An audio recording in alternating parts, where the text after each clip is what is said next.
No princípio criou Deus os céus e a terra era sem forma e vazia, e havia trevas sobre a face do abismo, e o Espírito de Deus se movia sobre a face das águas. E disse Deus: haja luz. E houve luz. E viu Deus que era boa a luz. E fez Deus separação entre a luz e as trevas. E Deus chamou a luz dia, e as trevas chamou noite. E foi a tarde e a manhã, o dia primeiro. Você já parou para pensar no que Deus está anunciando aqui através dessa sua criação?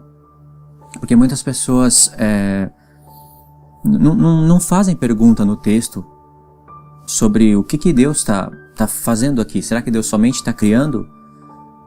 Por exemplo, se a gente lê até o 7º dia, você vai poder fazer muitas perguntas para si. Por exemplo, por que Deus está criando o sol, a lua e as estrelas no 4º dia? E por que Deus colocou o sol, a lua e as estrelas para fazerem separação entre a luz e as trevas? Sendo que no primeiro dia, antes da fundação do mundo, Deus já separou a luz das trevas. Na verdade, o que Deus está fazendo aqui através da sua criação é uma coisa maravilhosa. Porque Deus ele não somente está criando essas coisas do jeito que está escrito, mas Ele está aproveitando para mostrar o que aconteceu antes da fundação do mundo, na eternidade, antes da rebelião do diabo. E Ele está aproveitando para mostrar as coisas que acontecerão no futuro. E todas as obras do Filho dele estão sendo reveladas através dessa criação.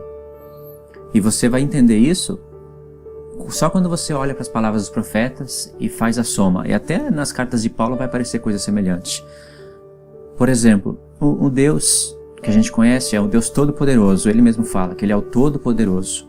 Agora a gente pergunta, por que um Deus Todo-Poderoso criou o mundo em 6 dias e descansou no 7º?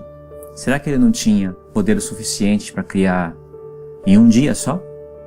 A gente sabe que Ele teria. Ou pelo menos em 3 dias. Não, Ele criou em 6 dias e ainda precisou do 7º para descansar. É interessante que em Isaías fala que Deus não se afadiga. Ele não se cansa e nem se afadiga. No mesmo livro de Isaías, Deus fala que Ele forma as trevas. É Ele que forma as trevas. Então, se Deus não se cansa e nem se afadiga, é claro que Ele está anunciando muitas coisas aqui.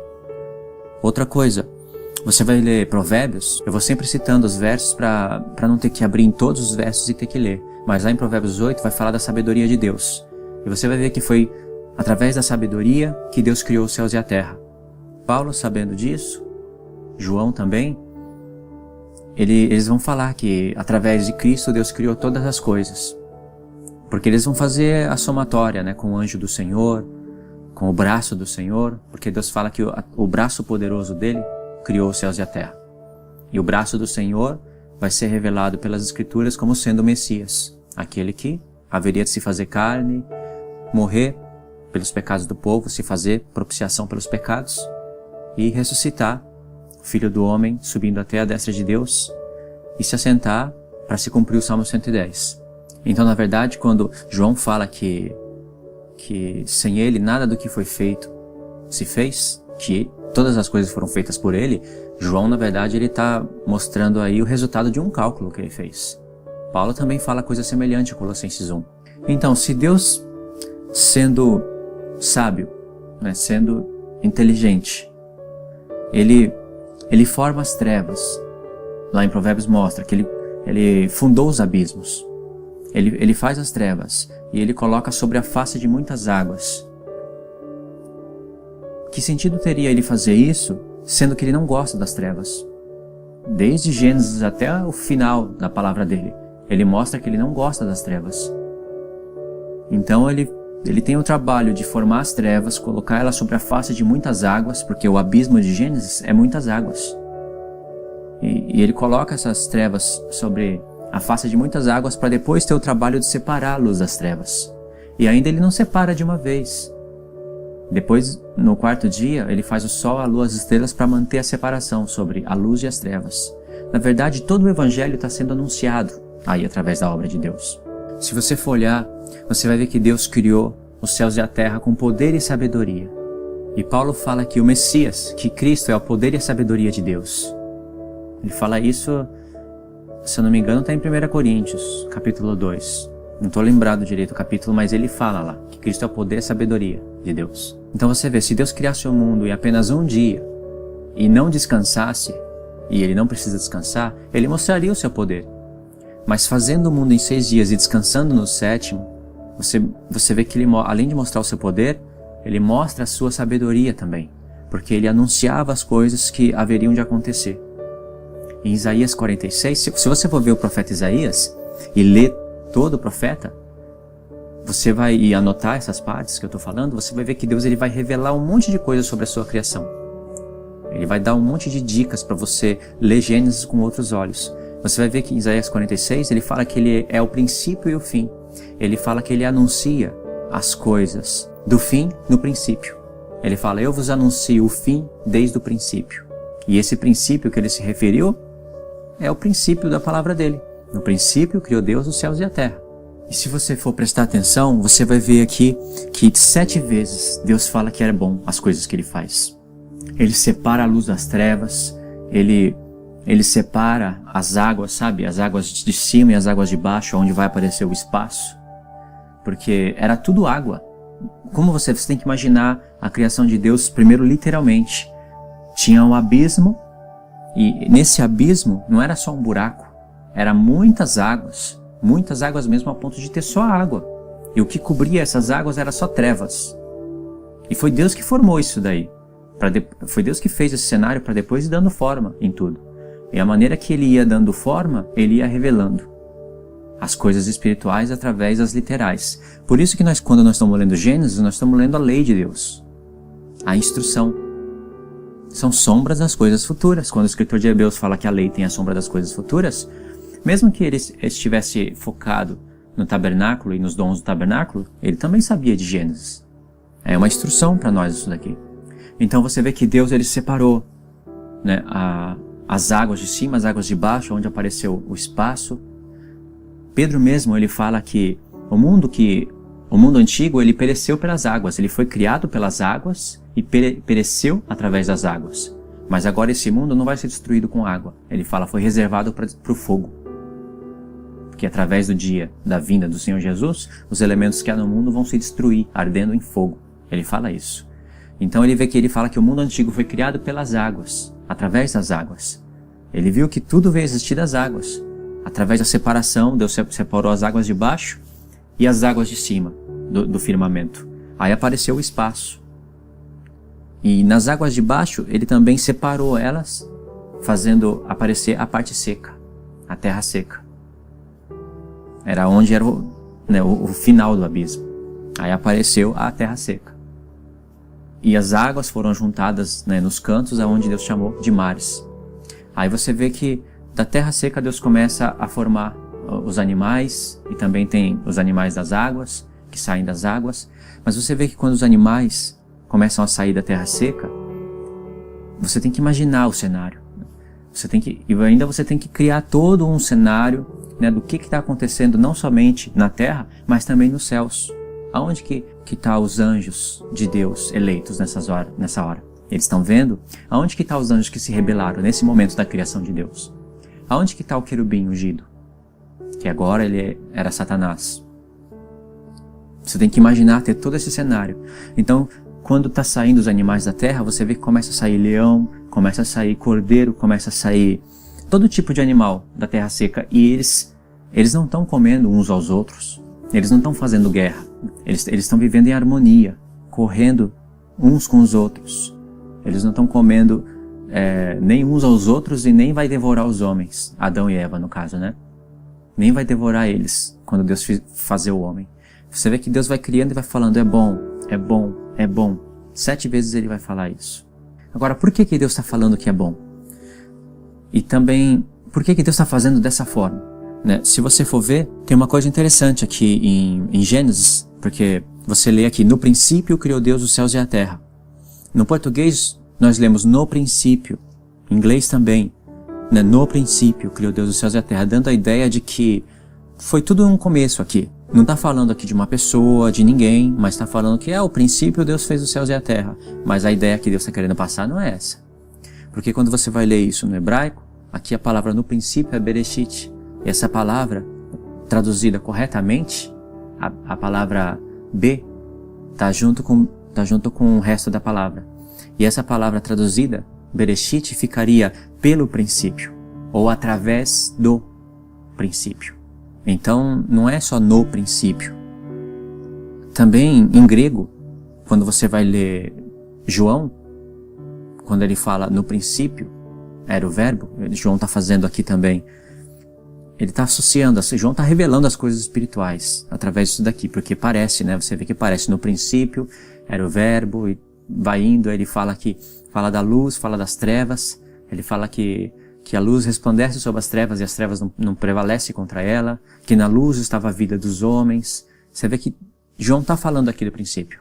E quando você vai estudar o grego, quando está escrito en arche, en hologos, a palavra en arche, ela deveria ser traduzida em princípio. Só que a palavra em grego, ela também pode ser traduzida como em português. Tipo, ela pode ser traduzida também como no princípio. Ela pode, dependendo do texto. Mas se você tem a revelação, que nem na apostila mesmo, quando você vai estudar grego, eles falam isso. Sem tocar sem saber dessas coisas espirituais, eles falam que se fosse traduzir direitinho, 1 João 1, tinha que ser em princípio. Mas quando a gente fosse ler isso em português, em princípio, ia ficar estranho, não ia? Então, eles falaram que a melhor tradução é quando você consegue adaptar ela para a língua, para fazer o leitor compreender. Aí colocaram no princípio, era o verbo. Mas João está falando em princípio. Aí ficaria estranho você ler assim, mas depois você receberia a revelação. Quando chega em João 1, verso 14, que aí ele fala que o verbo se fez carne e habitou entre nós, também não é assim que está no grego. Está escrito, o verbo se fez carne e se tabernaculou entre nós. A palavra lá é esquinosen. E se fosse traduzir isso, era tabernaculou. O tradutor tinha que, não sei se existia essa palavra na época, mas ele tinha que inventar essa palavra, né? Ou traduzir de maneira correta, porque a palavra ali é a palavra tabernáculo. Então quer dizer que João, além de estar falando das coisas espirituais de Gênesis, ele ainda está revelando o sentido das festas, o sentido da festa do tabernáculo. Porque ele não está falando só da festa do tabernáculo, ele está falando das festas de Deus. Então João 1,14, para ser traduzido direitinho, teria que ser o verbo se fez carne e se tabernaculou entre nós. Mas aí o tradutor optou por uma tradução mais simplificada, porque muitas pessoas não iriam entender tabernaculou entre nós. O mesmo acontece em Apocalipse 21. Eis o tabernáculo de Deus com os homens. Não está escrito assim? E os homens habitará com ele. Mas no grego não está escrito assim. No grego a palavra de novo, aparece a palavra skenosen, falando que Deus se tabernaculou neles. É uma coisa maravilhosa que está aparecendo aí, né? Por isso que o grego restaura muitas coisas da verdade. E aí, mas eles optaram por uma tradução mais simples, simplificada do texto. Dá para você entender coisas espirituais, mas você vai ter que dar muita volta para chegar no que estaria visível. Mesmo que tivesse escrito ele se fez carne, se tabernaculou entre nós, e muitas pessoas não entendessem, elas iriam entender futuramente. Se o tradutor não entende a revelação, ele não pode impedir que outras pessoas entendam. Ele tem que traduzir corretamente. Então, isso daí foi só um exemplo, né? Por isso que quando eu quero falar para você que aqui, quando está escrito no princípio criou Deus os céus e a terra, esse no princípio aqui não é apenas um começo. Esse no princípio está falando de Cristo. Por Cristo. Ele é o princípio, não é? E o fim. E você vê que quando Paulo leu isso daqui, ele entendeu o que estava escrito aqui. Não tem quando Jesus fala lá em Apocalipse, ele fala assim que ele é o princípio da criação de Deus? Eu acho que é para a igreja de Laodiceia, que ele fala, isso diz o Amém, a testemunha fiel e verdadeira, o princípio da criação de Deus. Quando Jesus se apresenta dessa maneira para a igreja, ele não está falando, isso diz o primeiro que foi criado, né, o princípio da criação de Deus, o que você entende? O primeiro que foi criado. Inclusive, os testemunhas de Jeová, eles usam essa parte para falar que Jesus é criado, né? Que o próprio Jesus está falando, eu sou o princípio da criação de Deus. Mas o que Jesus está falando ali, ele não está falando, eu fui o primeiro a ser criado. E nisso, futuramente, a gente tem que fazer uns ajustes aí, né, para falar sobre a criação. Mas o que Jesus está falando, ele está dizendo assim, eu sou o princípio da criação de Deus. Querendo dizer, lembra lá no princípio, quando Deus criou os céus e a terra? Jesus está falando, eu sou esse princípio. Os céus e a terra foram criados em mim, querendo dizer que ele é o cabeça de tudo. E assim como ele é o cabeça de tudo, ele ia colocar em ordem aquelas 7 igrejas. Ele ia começar a acender aquelas 7 lâmpadas. Quando Paulo lia Gênesis, ele lia que esse princípio aqui é Cristo, sabia? Até essa luz que resplandeceu sobre as trevas, ele enxergava como Filho de Deus. Deus anunciando uma vinda do seu Filho. Vou dar um exemplo para você. Colossenses 1, verso 9. Por esta razão, nós também, desde o dia em que ouvimos, não cessamos de orar por vós, e de pedir que sejais cheios do conhecimento da sua vontade, em toda a sabedoria e inteligência espiritual. Qual é o objetivo disso? Para que possais andar dignamente diante do Senhor, agradando-lhe em tudo, frutificando em toda boa obra, e crescendo no conhecimento de Deus, corroborando em toda a fortaleza, segundo a força da sua glória, em toda paciência, longanimidade, com alegria, dando graças ao Pai que nos fez idôneos para participar da herança dos santos na luz, o qual nos tirou da potestade das trevas, Paulo está com Gênesis aqui na cabeça, e nos transportou para o reino do Filho do seu amor. Aqui ele já colocou a luz. Em quem também temos a redenção pelo seu sangue, a saber, a remissão dos pecados, o qual é a imagem do Deus invisível, o primogênito de toda a sua criação. Os testemunhas de Jeová também olham para cá e falam, tá vendo? Paulo está falando que Jesus é o primogênito de toda a sua criação. É o primeiro a ser criado. Só que eles esquecem dessa palavrinha aqui, ó. Ele é a imagem do Deus invisível. Aí depois que Paulo disse isso, ele acrescenta o primogênito de toda a sua criação. Aqui eu vou deixar para frente, tá? Não vou parar aquele raciocínio que a gente estava antes para explicar isso daqui.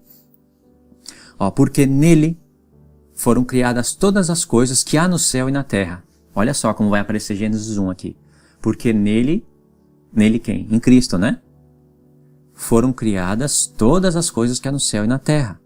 Visíveis e invisíveis. Sejam tronos, sejam dominações, sejam principados, sejam potestades. Tudo foi criado por ele e para ele. Tá vendo Paulo enxergando Cristo como cabeça de tudo?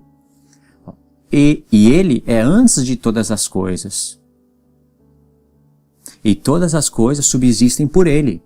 Ele é a cabeça do corpo da igreja. Olha só, é o princípio. E o primogênito de entre os mortos, para que em tudo tenha a preeminência. Porque foi do agrado do Pai que toda a plenitude nele habitasse. Agora vê bem, no verso 18 ele fala, ele é o princípio. Olha Paulo revelando uma leitura espiritual de Gênesis.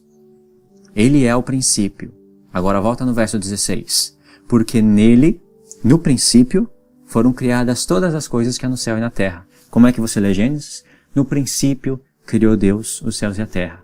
E sabendo que no hebraico seria através do princípio ou também por causa dele, Deus criou os céus e a terra, você faz uma leitura bem mais correta, bem mais perto da mente de Deus. Deus está revelando ali que através do Filho, Deus fez, através do princípio, Deus fez todas as coisas, porque ele é o princípio. Então, continuando o estudo, se Cristo não viesse a existir, não teria necessidade a criação de todas as coisas. E quando eu digo se ele não viesse a existir, eu digo como imagem visível. Porque antes de Paulo falar que Cristo é o primogênito de toda a criação de Deus, de fato Paulo está falando que Cristo é o primeiro a ser criado, mas não de maneira que ele não existia antes e Deus teve uma ideia dizendo eu vou criar um filho.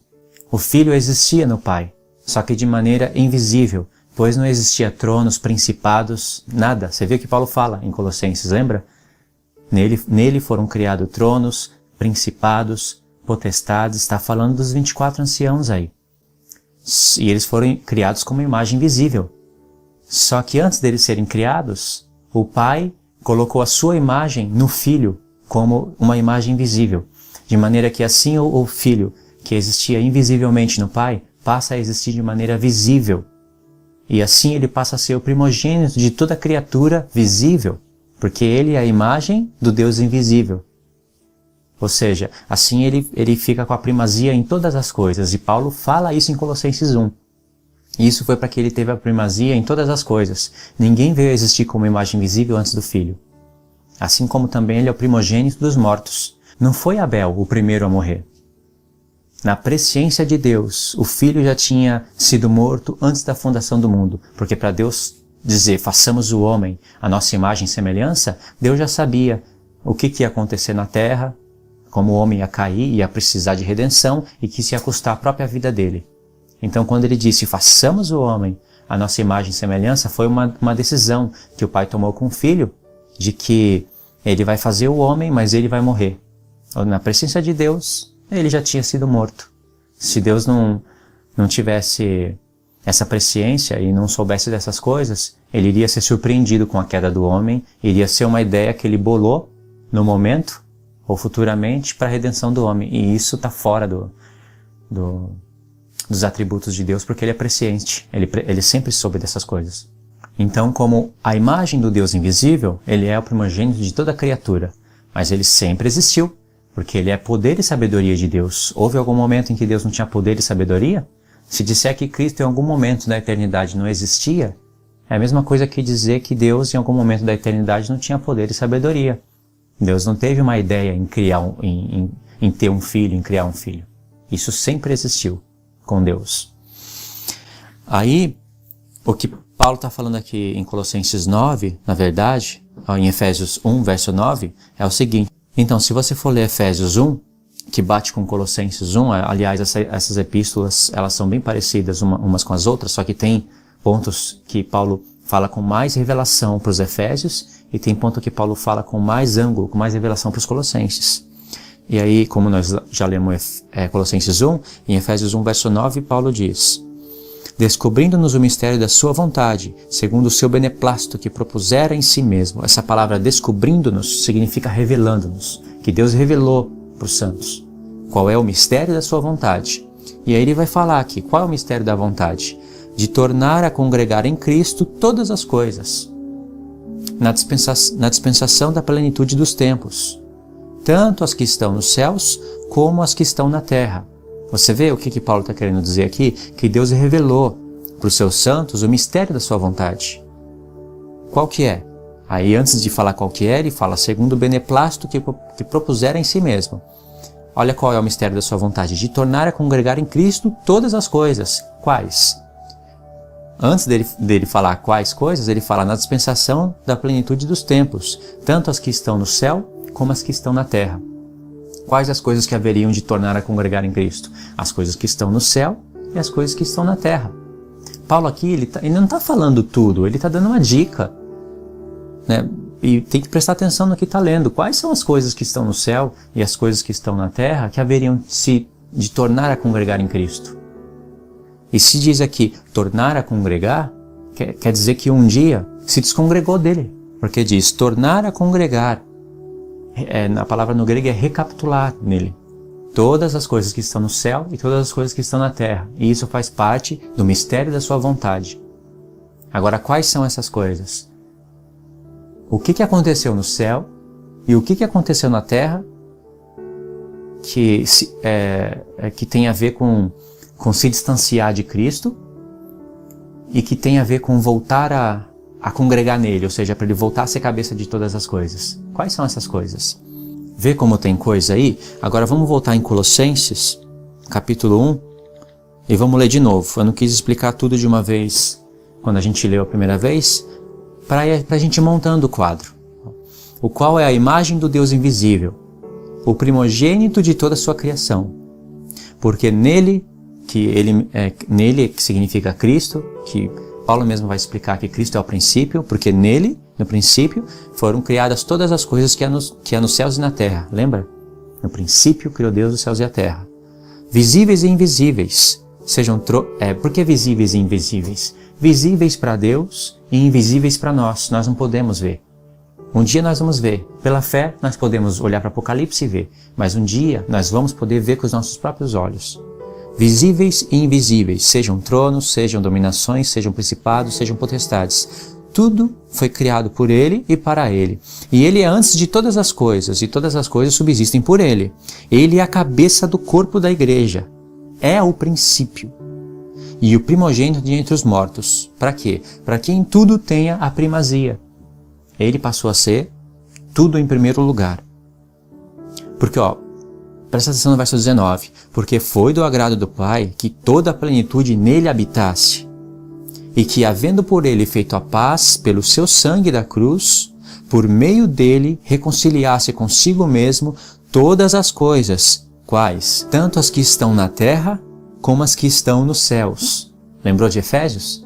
Agora vê que Paulo está falando de uma reconciliação, que em Efésios ele vai falar que é na plenitude dos tempos. Essa reconciliação de reconciliar consigo mesmo todas as coisas que estão nos céus e na terra, é a mesma coisa que Paulo falou em Efésios, de fazer a congregar em Cristo todas as coisas, tanto as que estão no céu como as que estão na terra. E lembra que Paulo está falando? Ele é o princípio. Ele é o princípio. Aí você olha para Gênesis, no princípio criou Deus os céus e a terra. E você sabendo que no hebraico a palavra princípio se refere a uma pessoa e não somente a um começo. E Paulo fala aqui que no princípio, que é Cristo, foram criadas todas as coisas que há no céu e na terra, você já começa a montar um quadro. Agora, Paulo está falando de uma reconciliação aqui. Reconciliar-se consigo mesmo todas as coisas que estão no céu como as que estão na terra. Se está havendo uma reconciliação, é que um dia aconteceu algo. Porque senão não tem como haver reconciliação. Então, aconteceu alguma coisa no céu, algum dia, que Cristo era a cabeça, né? E aí aconteceu algo que ele acabou perdendo domínio. Aconteceu algo no céu em que precisava um dia haver reconciliação? Aconteceu. Aconteceu algo na terra que um dia alguém se apartou de Cristo e que precisaria haver reconciliação? Aconteceu. Deus ele vai revelar muitas coisas de Satanás através de comparações espirituais. E um desses homens que Deus olhou para ele e se lembrou do diabo e aproveitou a oportunidade para desmascarar o diabo para os seus santos é o rei de Tiro. Olha o que diz Ezequiel 28, a partir do verso 11. Veio mais a mim a palavra do Senhor, dizendo: Filho do homem, levanta uma lamentação sobre o rei de Tiro e dize-lhe: Assim diz o Senhor Jeová, tu és aferidor de medida, cheio de sabedoria e perfeito em formosura. Deus não ia estar falando assim de um homem. Estavas no Éden, jardim de Deus, toda pedra preciosa era a tua cobertura. Aí vai falar todas essas pedras, né? A obra dos teus tambores e dos teus pífaros estava em ti. No dia em que foste criado, foram preparados. Vê o que diz? No dia em que foste criado.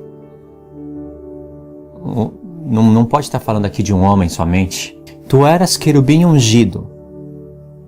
Só aqui nessa palavrinha. Tu eras querubim ungido. Essa palavra ungido é Messias.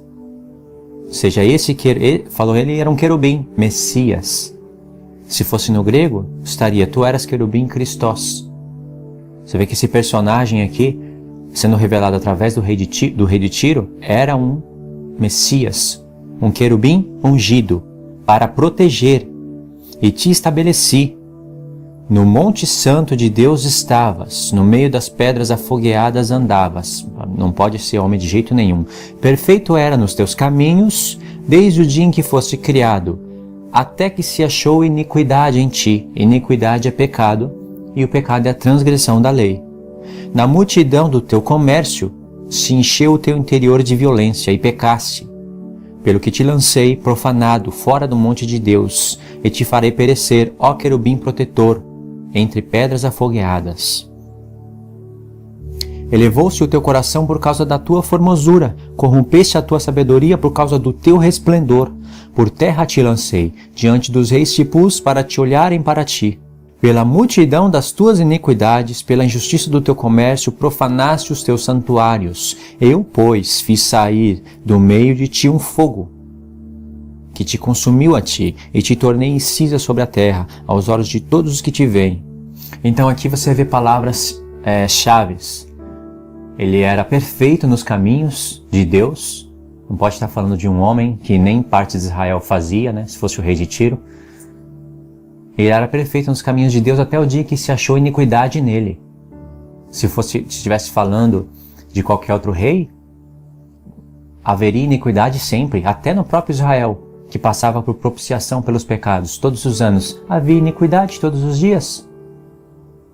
Mas aqui Deus fez uma acentuação falando, você era perfeito nos seus caminhos, até que se achou iniquidade, tá vendo? Era uma pessoa que nunca havia pecado, mas um dia se achou iniquidade. E fala que pela multiplicação do comércio dele, ele pecou. Ele não somente pecou, mas ele fez a multiplicação de comércios. Ou seja, você vai entender melhor o que significa isso, né? Quando você começar a conectar, ou se já conectou, melhor ainda, mas eu tenho que falar. Quando você começar a entender o que o diabo fez no céu. Outro texto está lá em Isaías 14. Deus também aproveitou o rei Nabucodonosor para revelar mais uma parte do diabo. E isso dá para se entender, porque no livro do profeta Daniel, você vai ver que Deus começa a revelar muitas coisas. Por exemplo, você sabia que Deus ele manda mensagens pro diabo através dos homens na terra?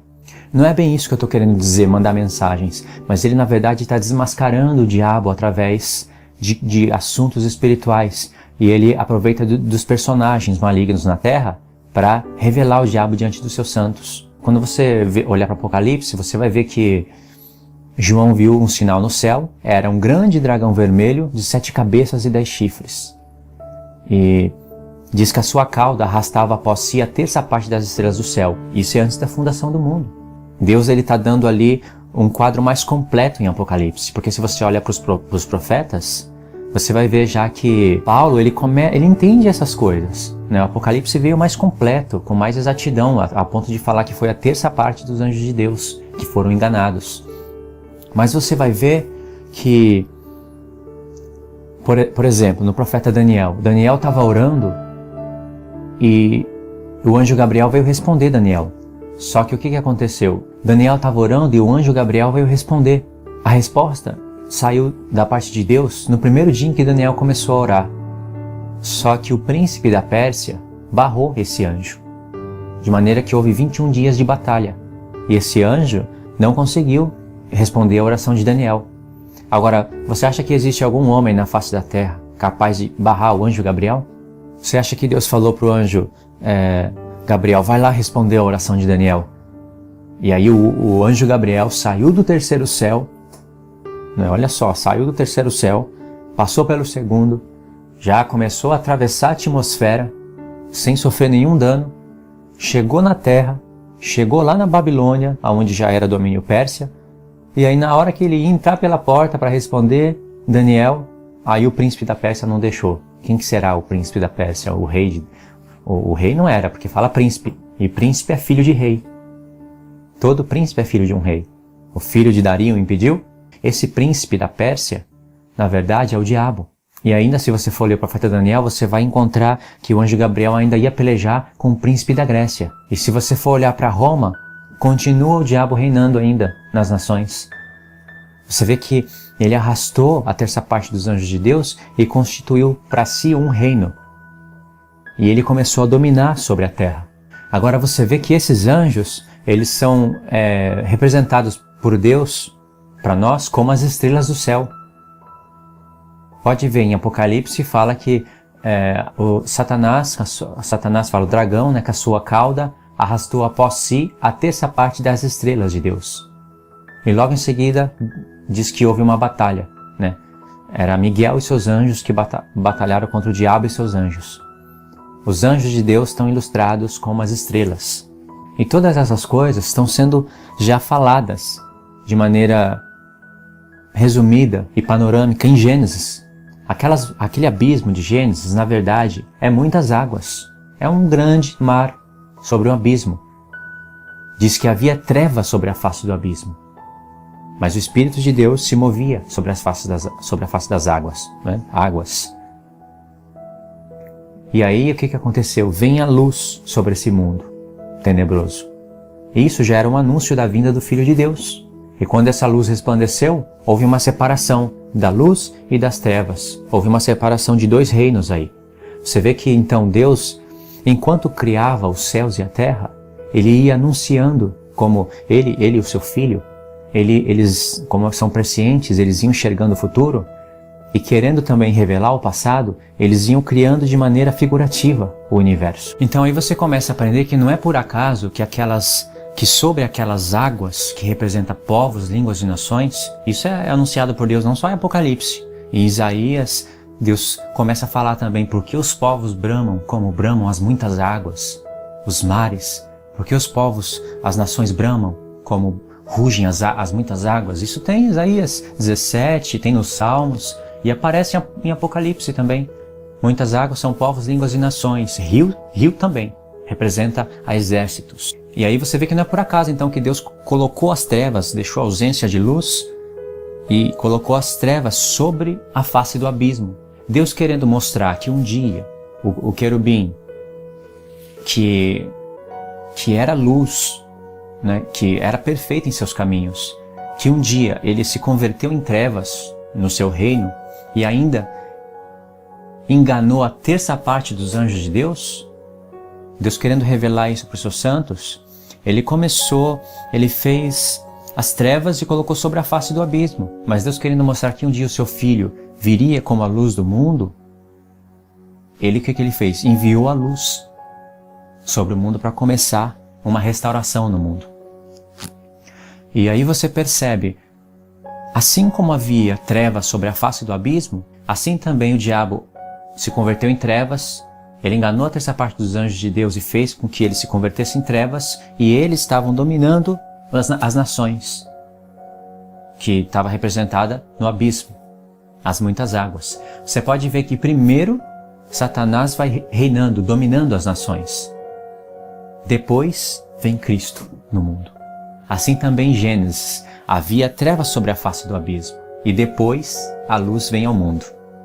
Lembra que eu falei que em Isaías, somente pelo profeta Isaías, Deus vai revelando muitas coisas da criação? É claro que nos outros profetas Deus fala também outras coisas, precisa fazer um cálculo.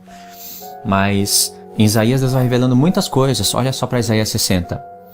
Se você for ler Isaías do 60 ao 62, você vai encontrar coisas semelhantes em Apocalipse do 20 ao 22. Isaías, do capítulo 60 ao 62, está falando da restauração de Jerusalém. De maneira que, como está sendo restaurada, você encontra a nova Jerusalém. Olha, levanta-te, resplandece, porque vem a tua luz, e a glória do Senhor vai nascendo sobre ti. Era quando Jesus haveria de vir sobre essa terra. Porque eis que as trevas cobriram a terra, e a escuridão os povos. Está vendo? Povos ilustrado no mar, no abismo. E a escuridão cobrindo elas. Havia trevas sobre a face do abismo. Mas sobre ti o Senhor virá surgindo, e a sua glória se verá sobre ti. E os gentios caminharão à tua luz, e os reis ao resplendor que te nasceu. Olha só o verso 11. E as tuas portas estarão abertas de contínuo. Está vendo como está falando da restauração da Jerusalém? As tuas portas estarão abertas de contínuo, nem de dia nem de noite se fecharão, para que tragam a ti as riquezas dos gentios, e conduzidos com elas os seus reis. Verso 18. Nunca mais se ouvirá de violência na tua terra, desolação nem destruição nos teus termos, mas aos teus muros chamarás salvação, e às tuas portas louvor. Aos teus muros chamarás salvação. Está falando que a Jerusalém iria olhar para os muros da cidade e iria chamar os muros de salvação. Porque quando você olha para a nova Jerusalém que desce do céu, você vê nos muros uma edificação de judeus e gentios. 12 portas, e nela escrita as 12 tribos de Israel. Esse muro tem 12 fundamentos, que tem o nome dos 12 apóstolos do Cordeiro. O muro está adornado de toda pedra preciosa, e esse mesmo muro tem 144 côvados. Está vendo a edificação de judeus e gentios? Em um muro. Esse muro é o corpo de Cristo. Judeus e gentios que estavam separados uns dos outros estão todos edificados em um mesmo muro. Verso 19. Nunca mais te servirá o sol para a luz do dia, nem com seu resplendor a lua te iluminará, mas o Senhor será a luz perpétua, a tua luz perpétua, e o teu Deus a tua glória. Nunca mais se porá o teu sol, nem a tua lua minguará, porque o Senhor será a tua luz perpétua, e os dias do teu luto findarão. Tudo isso que eu estou lendo aqui está em Apocalipse 22. E se você vai ler Isaías 61 e 62, você também vai encontrar versos que batem com Apocalipse 20, 21 e 22. Então dá para ver, né? Lembra de Isaías 60? A escuridão cobre os povos. As trevas cobrem os povos. Mas aí vai surgindo a luz sobre o povo de Deus. Porque é o povo de Deus que haveria de receber essa luz. Você vê que através da luz iria haver uma separação. E Deus estava anunciando todas essas coisas em Gênesis. Olha só, mais uma dica do apóstolo Paulo. 2 Coríntios capítulo 4, a partir do verso 4. Nos quais o Deus desse século cegou o entendimento dos incrédulos, para que não lhes resplandeça a luz do Evangelho, da glória de Cristo, que é a imagem de Deus. Porque não nos pregamos a nós mesmos, mas a Cristo Jesus, o Senhor, e nós mesmos somos os vossos servos por amor de Jesus. Porque Deus, que disse que das trevas resplandecesse a luz, é quem resplandeceu em nossos corações para a iluminação do conhecimento da glória de Deus na face de Jesus Cristo. Viu o que Paulo disse? Porque Deus que disse que das trevas resplandecesse a luz. Quando que Deus disse isso? Quando que havia trevas e Deus disse haja luz?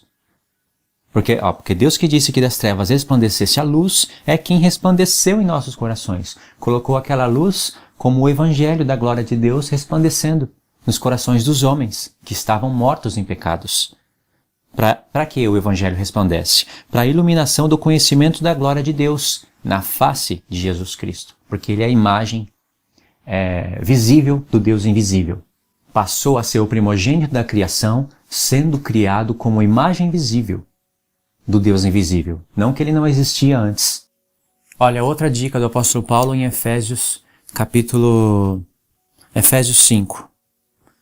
Olha, essa mensagem eu não coloquei tudo no papel, os versos que eu tinha antes, sabe? Como essa é uma mensagem que eu medito há muito tempo, eu não sei onde que eu anotei, onde que eu deixei, eu estou fazendo meio de cabeça, mas tem muitos textos semelhantes a esses que eu estou lendo. Esses são os textos que eu me lembro bem. Em Efésios 5 diz assim, a partir do verso 6, ninguém vos engane com palavras vãs, porque por essas coisas vem a ira de Deus sobre os filhos da desobediência. Portanto, não sejais seus companheiros, porque noutro tempo erais trevas, mas agora sois luz no Senhor. Andai como filhos da luz. Porque o fruto do Espírito está em toda bondade, justiça e verdade, aprovando o que é agradável ao Senhor. E não comuniqueis com as obras infrutuosas das trevas, mas antes condenai-as, porque o que eles fazem em oculto, até o dizê-lo, é vergonhoso. Mas todas essas coisas se manifestam, sendo condenadas pela luz, porque a luz tudo manifesta. Vê? A luz tudo manifesta. A luz de Cristo, do Evangelho da glória de Deus, resplandeceu em nós. Agora, quando há luz, nós enxergamos o que é trevas. Nós sabemos o que é pecado. E Paulo fala, já que a luz resplandeceu em nossos corações, é para a gente reprovar as obras das trevas. Reprovar essas coisas, porque na luz tudo manifesta. E ele disse, nós éramos trevas, mas agora somos luz no Senhor. Outro texto, 1 Tessalonicenses, capítulo 5, a partir do verso 3. Porque quando disserem a paz e segurança, então lhes sobrevirá repentina destruição, como a dores de parto aquela que está grávida, e de modo nenhum escaparão. Mas vós, irmãos, já não estáis em trevas, para que aquele dia vos surpreenda como um ladrão. Porque todos vós sois filhos da luz e filhos do dia. Nós não somos da noite, nem das trevas. Não durmamos, pois, como os demais, mas vigiemos e sejamos sóbrios, porque os que dormem, dormem à noite, e os que se embebedam, embebedam-se à noite. Você vê que Paulo está usando a expressão trevas e noite, luz e dia. Lembra que Deus separou a luz das trevas através daquela luz que ele mesmo disse, haja luz. Ele separou a luz das trevas e chamou a luz dia e as trevas noite. O que Paulo enxergou aí? Somando com Ezequiel, com Isaías, com vários textos, calculando tudo isso. Ele enxergou que Deus anunciava as coisas lá em Gênesis. Tanto é que no sétimo dia está havendo um descanso. Você sabe, já tenho falado aí em vários vídeos que esse sétimo dia é o verdadeiro sábado que há de vir sobre essa terra. É o milênio. Tem coisas escondidas lá em Gênesis. Por exemplo, se você for olhar durante os 6 dias, Deus está falando, e houve tarde e manhã, e foi o primeiro dia. E houve tarde e manhã, e foi o segundo dia. Houve tarde e manhã, e foi o terceiro dia. Houve tarde e manhã, e foi o quarto dia. Houve tarde e manhã, e foi o quinto dia. Houve tarde e manhã, e foi o sexto dia. Mas só no sétimo dia que Deus não fala que houve tarde e manhã. Você acha que ele se esqueceu? Você acha que isso é por acaso? Deus faz a contagem do dia e da noite com tarde e manhã. Lembra das 2.300 tardes e manhã? São 2.300 dias que vai ser figurados como anos proféticos. Agora, tarde e manhã houve dia e noite, mas só no 7º dia, aonde houve um descanso, que Deus não fala, houve tarde e manhã. Sabe por quê? Porque ali é onde Deus está com o seu povo. É a nova Jerusalém de Deus. Diz, se houve tarde e manhã, houve dia e houve noite. Só que lá em Apocalipse, quando a nova Jerusalém desce do céu, diz que a luz do sol não vai servir para iluminar a esposa, e nem a luz da lua. Ou seja, não vai haver isso para a esposa, para os filhos de Deus, porque aqueles que alcançarem a ressurreição serão como os anjos de Deus. Jesus disse isso. Os que alcançarem a ressurreição, os que se acharem dignos disso, serão como os anjos de Deus, não vão se casar e nem se dar em casamento. Isso quer dizer, e Jesus mesmo fala, serão como os anjos de Deus. E aí tem coisa para a gente calcular aí. Sabe quando Deus falou em Isaías 46 que anuncia o fim desde o princípio? Você pode ver que lá, quando Deus abriu a sua palavra para a gente, Ele anunciou tudo em 7 dias, não foi? O 7º dia é o último dia. Cada dia ali era a tipologia de 1 milênio. Para Deus um dia é como 1000 anos. A criação não foi feita em 1000 anos. Cada dia para Deus como 1000 anos. Mas era tipologia. No Salmo 90 fala que aos olhos de Deus 1000 anos é como um dia. Um dia é como 1000 anos. Então Deus criou tudo em um dia de, 24 horas. Mas cada dia era uma ilustração, uma representação de 1 milênio. De maneira que no 7º dia está sendo o 7º milênio. E ali Deus encontrou descanso não porque Ele se cansou. Sabe por que Deus encontrou descanso? Porque ali vai ser no milênio, aonde Ele vai estar com o seu filho, com a sua esposa, e aonde Satanás vai estar preso por 1000 anos. Somente aí então Deus encontra descanso. Quando Satanás está preso, enquanto esse bicho está solto pela terra, Deus não tem descanso. Jesus mesmo falou, meu pai e eu trabalhamos até hoje. Ele falou isso num dia de sábado, para dar a entender que o que seria aquele sábado, né? E o que seria as obras que o Filho está fazendo. E se você for ver bem, né, essas coisas seriam reveladas para nós no futuro. Deus criou o mundo em 6 dias e descansou no 7º, né? E a palavra usada no hebraico ali para dia é um dia literal mesmo, de 24 horas. Agora, se você faz as contas de 6 dias, vai dar 144 horas. Isso te lembra alguma coisa? 144 horas apareceu antes do 7º dia, antes do milênio. E todas essas coisas estão escondidas em Gênesis. Agora, presta atenção. Aqueles anjos que foram enganados por Deus, eles eram de Deus. Eles eram luz. E você vê que eles foram mesmo enganados. Eles não foram arrastados com a cauda do dragão à força. Aí você tem que começar a pensar, a meditar sobre essas coisas. O diabo, ele não enganou todos esses anjos de Deus em um dia só. Ele não colocou um púlpito lá no céu e pregou um dia e enganou. Porque ele foi enganando esses anjos. E esses anjos olhavam para esse querubim ungido, que na verdade já era trevas, já era um diabo. Eles olhavam para ele e achavam que ele tinha luz e a verdade. E quando se coloca no lugar desses anjos que estavam sendo enganados, eles iam falar para outros irmãos. E Deus deixou isso. Deus foi deixando isso acontecer até um dia em que o céu começou as trevas foi se multiplicando. Nunca houve trevas no reino de Deus. O primeiro sinal detectado de trevas foi quando o diabo nem começou a fazer, ele pensou no coração. O diabo não sabia disso, que Deus, além da presciência dele, ele sondava os corações. Olha para Isaías 14. Isaías 14, a partir do verso 12. Como caíste desde o céu, ó estrela da manhã, filha da alva, como foste cortado por terra, tu que delimitabas as nações. Está usando o rei Nabucodonosor para falar do diabo. Que nações são essas? Essa estrela caída do céu, ela vai aparecer lá em Apocalipse, na 5ª trombeta. Se você não conseguir conectar essas coisas agora, aguarda um próximo vídeo meu. E você vê que Satanás estava dominando as nações. Ele é o príncipe deste mundo.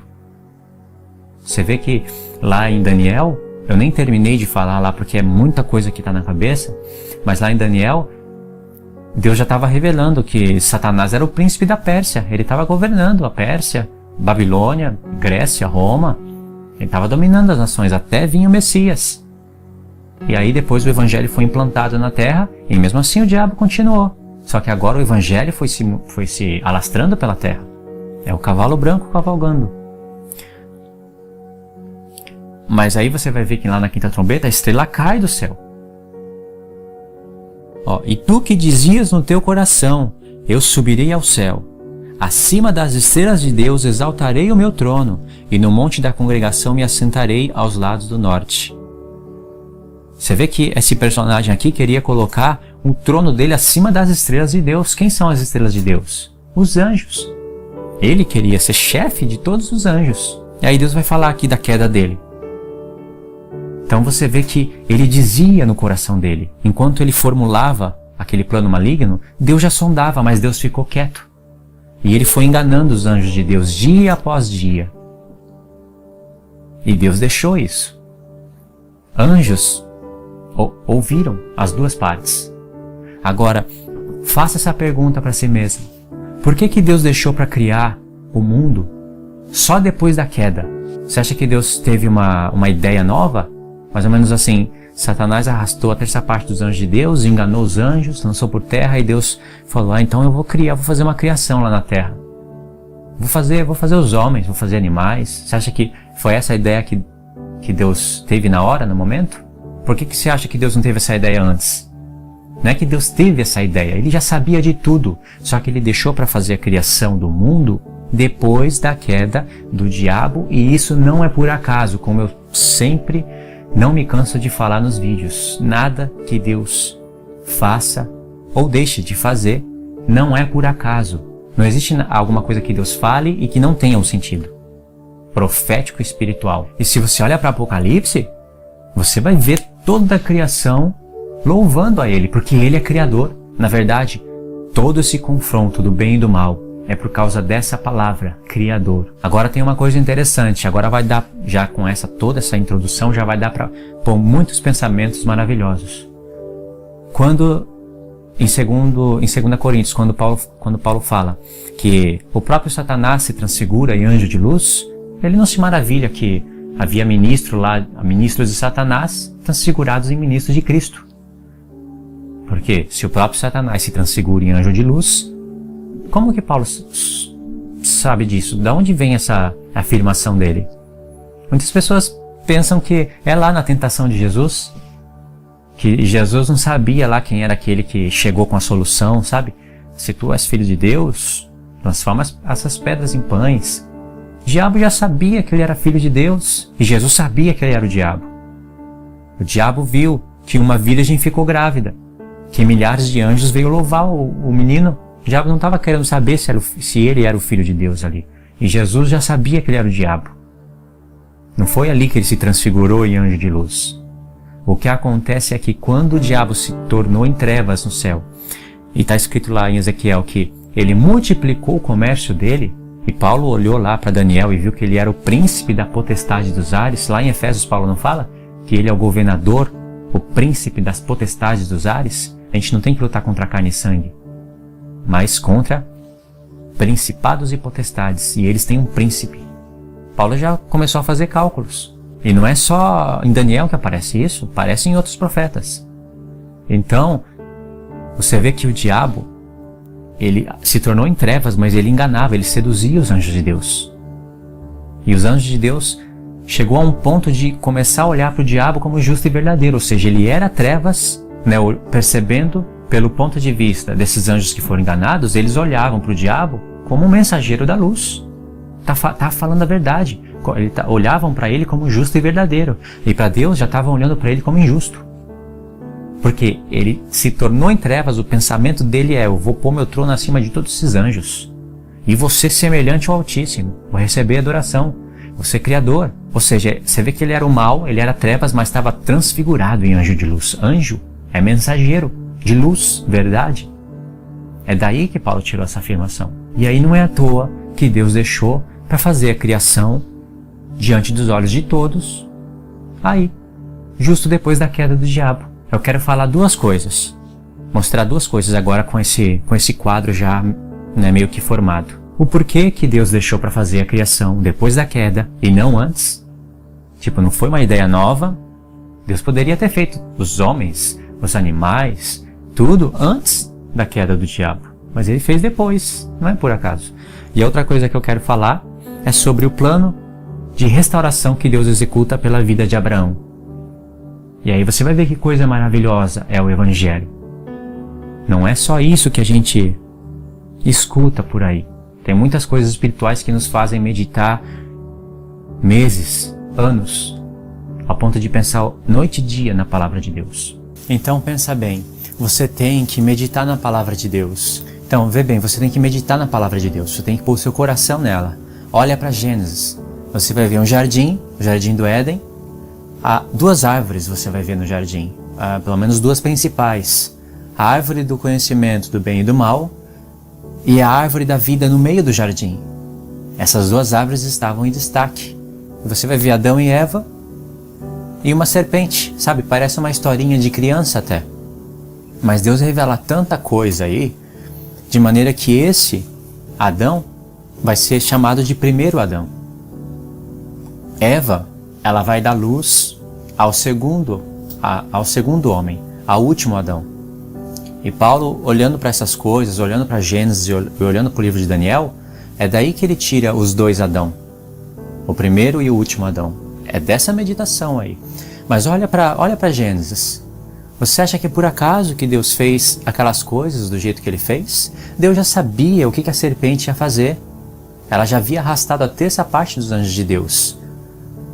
Ela já havia enganado. O maior enganador do mundo é o diabo. Já havia enganado a terça parte dos anjos de Deus. Deus sabia o que essa serpente ia fazer com o homem. Mas olha só como que Deus criou o homem. Você acha que foi por acaso que Deus colocou um sono profundo em Adão, que é a figura daquele que havia de vir? Paulo fala em Romanos 5 que Adão era a figura daquele que havia de vir. Você acha que foi por acaso que Deus colocou um sono profundo em Adão, fez com que Adão dormisse e depois tirasse Eva? Por que Deus não fez muitos homens de uma vez só? Sabe, porque quando a gente lê lá em Gênesis, Deus viu que não era bom que o homem estivesse só. Aí foi fazer uma ajudadora. Você acha que foi uma ideia que Deus teve ali no momento? Deus já sabia que o homem precisava de uma ajudadora e já pensava na humanidade e não em um homem. Deus falou, façamos o homem. Não falou, façamos um homem. Deus sabia da multiplicação. E ele deixou para fazer Eva de propósito. Depois, porque ele queria que Eva saísse da mesma carne que Adão. Deus poderia ter feito Adão do pó da terra, Eva do pó da terra e marido e mulher. Mas assim eles não seriam uma só carne. Mas Eva veio do pó da terra, só que por intermédio da carne de Adão. Nisso tudo tem revelação e Paulo vai falar disso em Efésios 5. Porque quando Deus colocou um sono profundo em Adão, e depois da carne de Adão, né, da costela, tirou Eva, porque é da carne, né, os dois são uma só carne, tirou Eva, edificou e trouxe para Adão, aí Deus disse, eis porque o homem deixará pai e mãe, se unirá à sua mulher, e se tornarão ambos uma só carne. E Paulo olhou para isso e falou, grande esse mistério. E eu me refiro a respeito de Cristo e a igreja. Deus sabia que a serpente ia fazer a queda no homem. E através dali, Deus já estava planejando a redenção do homem futuramente. Não vai dar para explicar todos os detalhes, porque iria ter que ir para Efésios, sabe? Iria demorar mais. Mas eu vou explicar alguma coisa. Você vê que Deus poderia ter tirado a costela de Adão sem dar o sono profundo para ele. Ele é o Todo-Poderoso, mas ele quis que Adão entrasse em um sono profundo. E aí ele tirou Eva, né? Tirou Eva da costela, tirou da carne de Adão, tirou ali a parte da costela, fez Eva e trouxe para Adão. E aí quando você está lendo Gênesis, está escrito, Adão disse, essa é carne da minha carne e ossos dos meus ossos.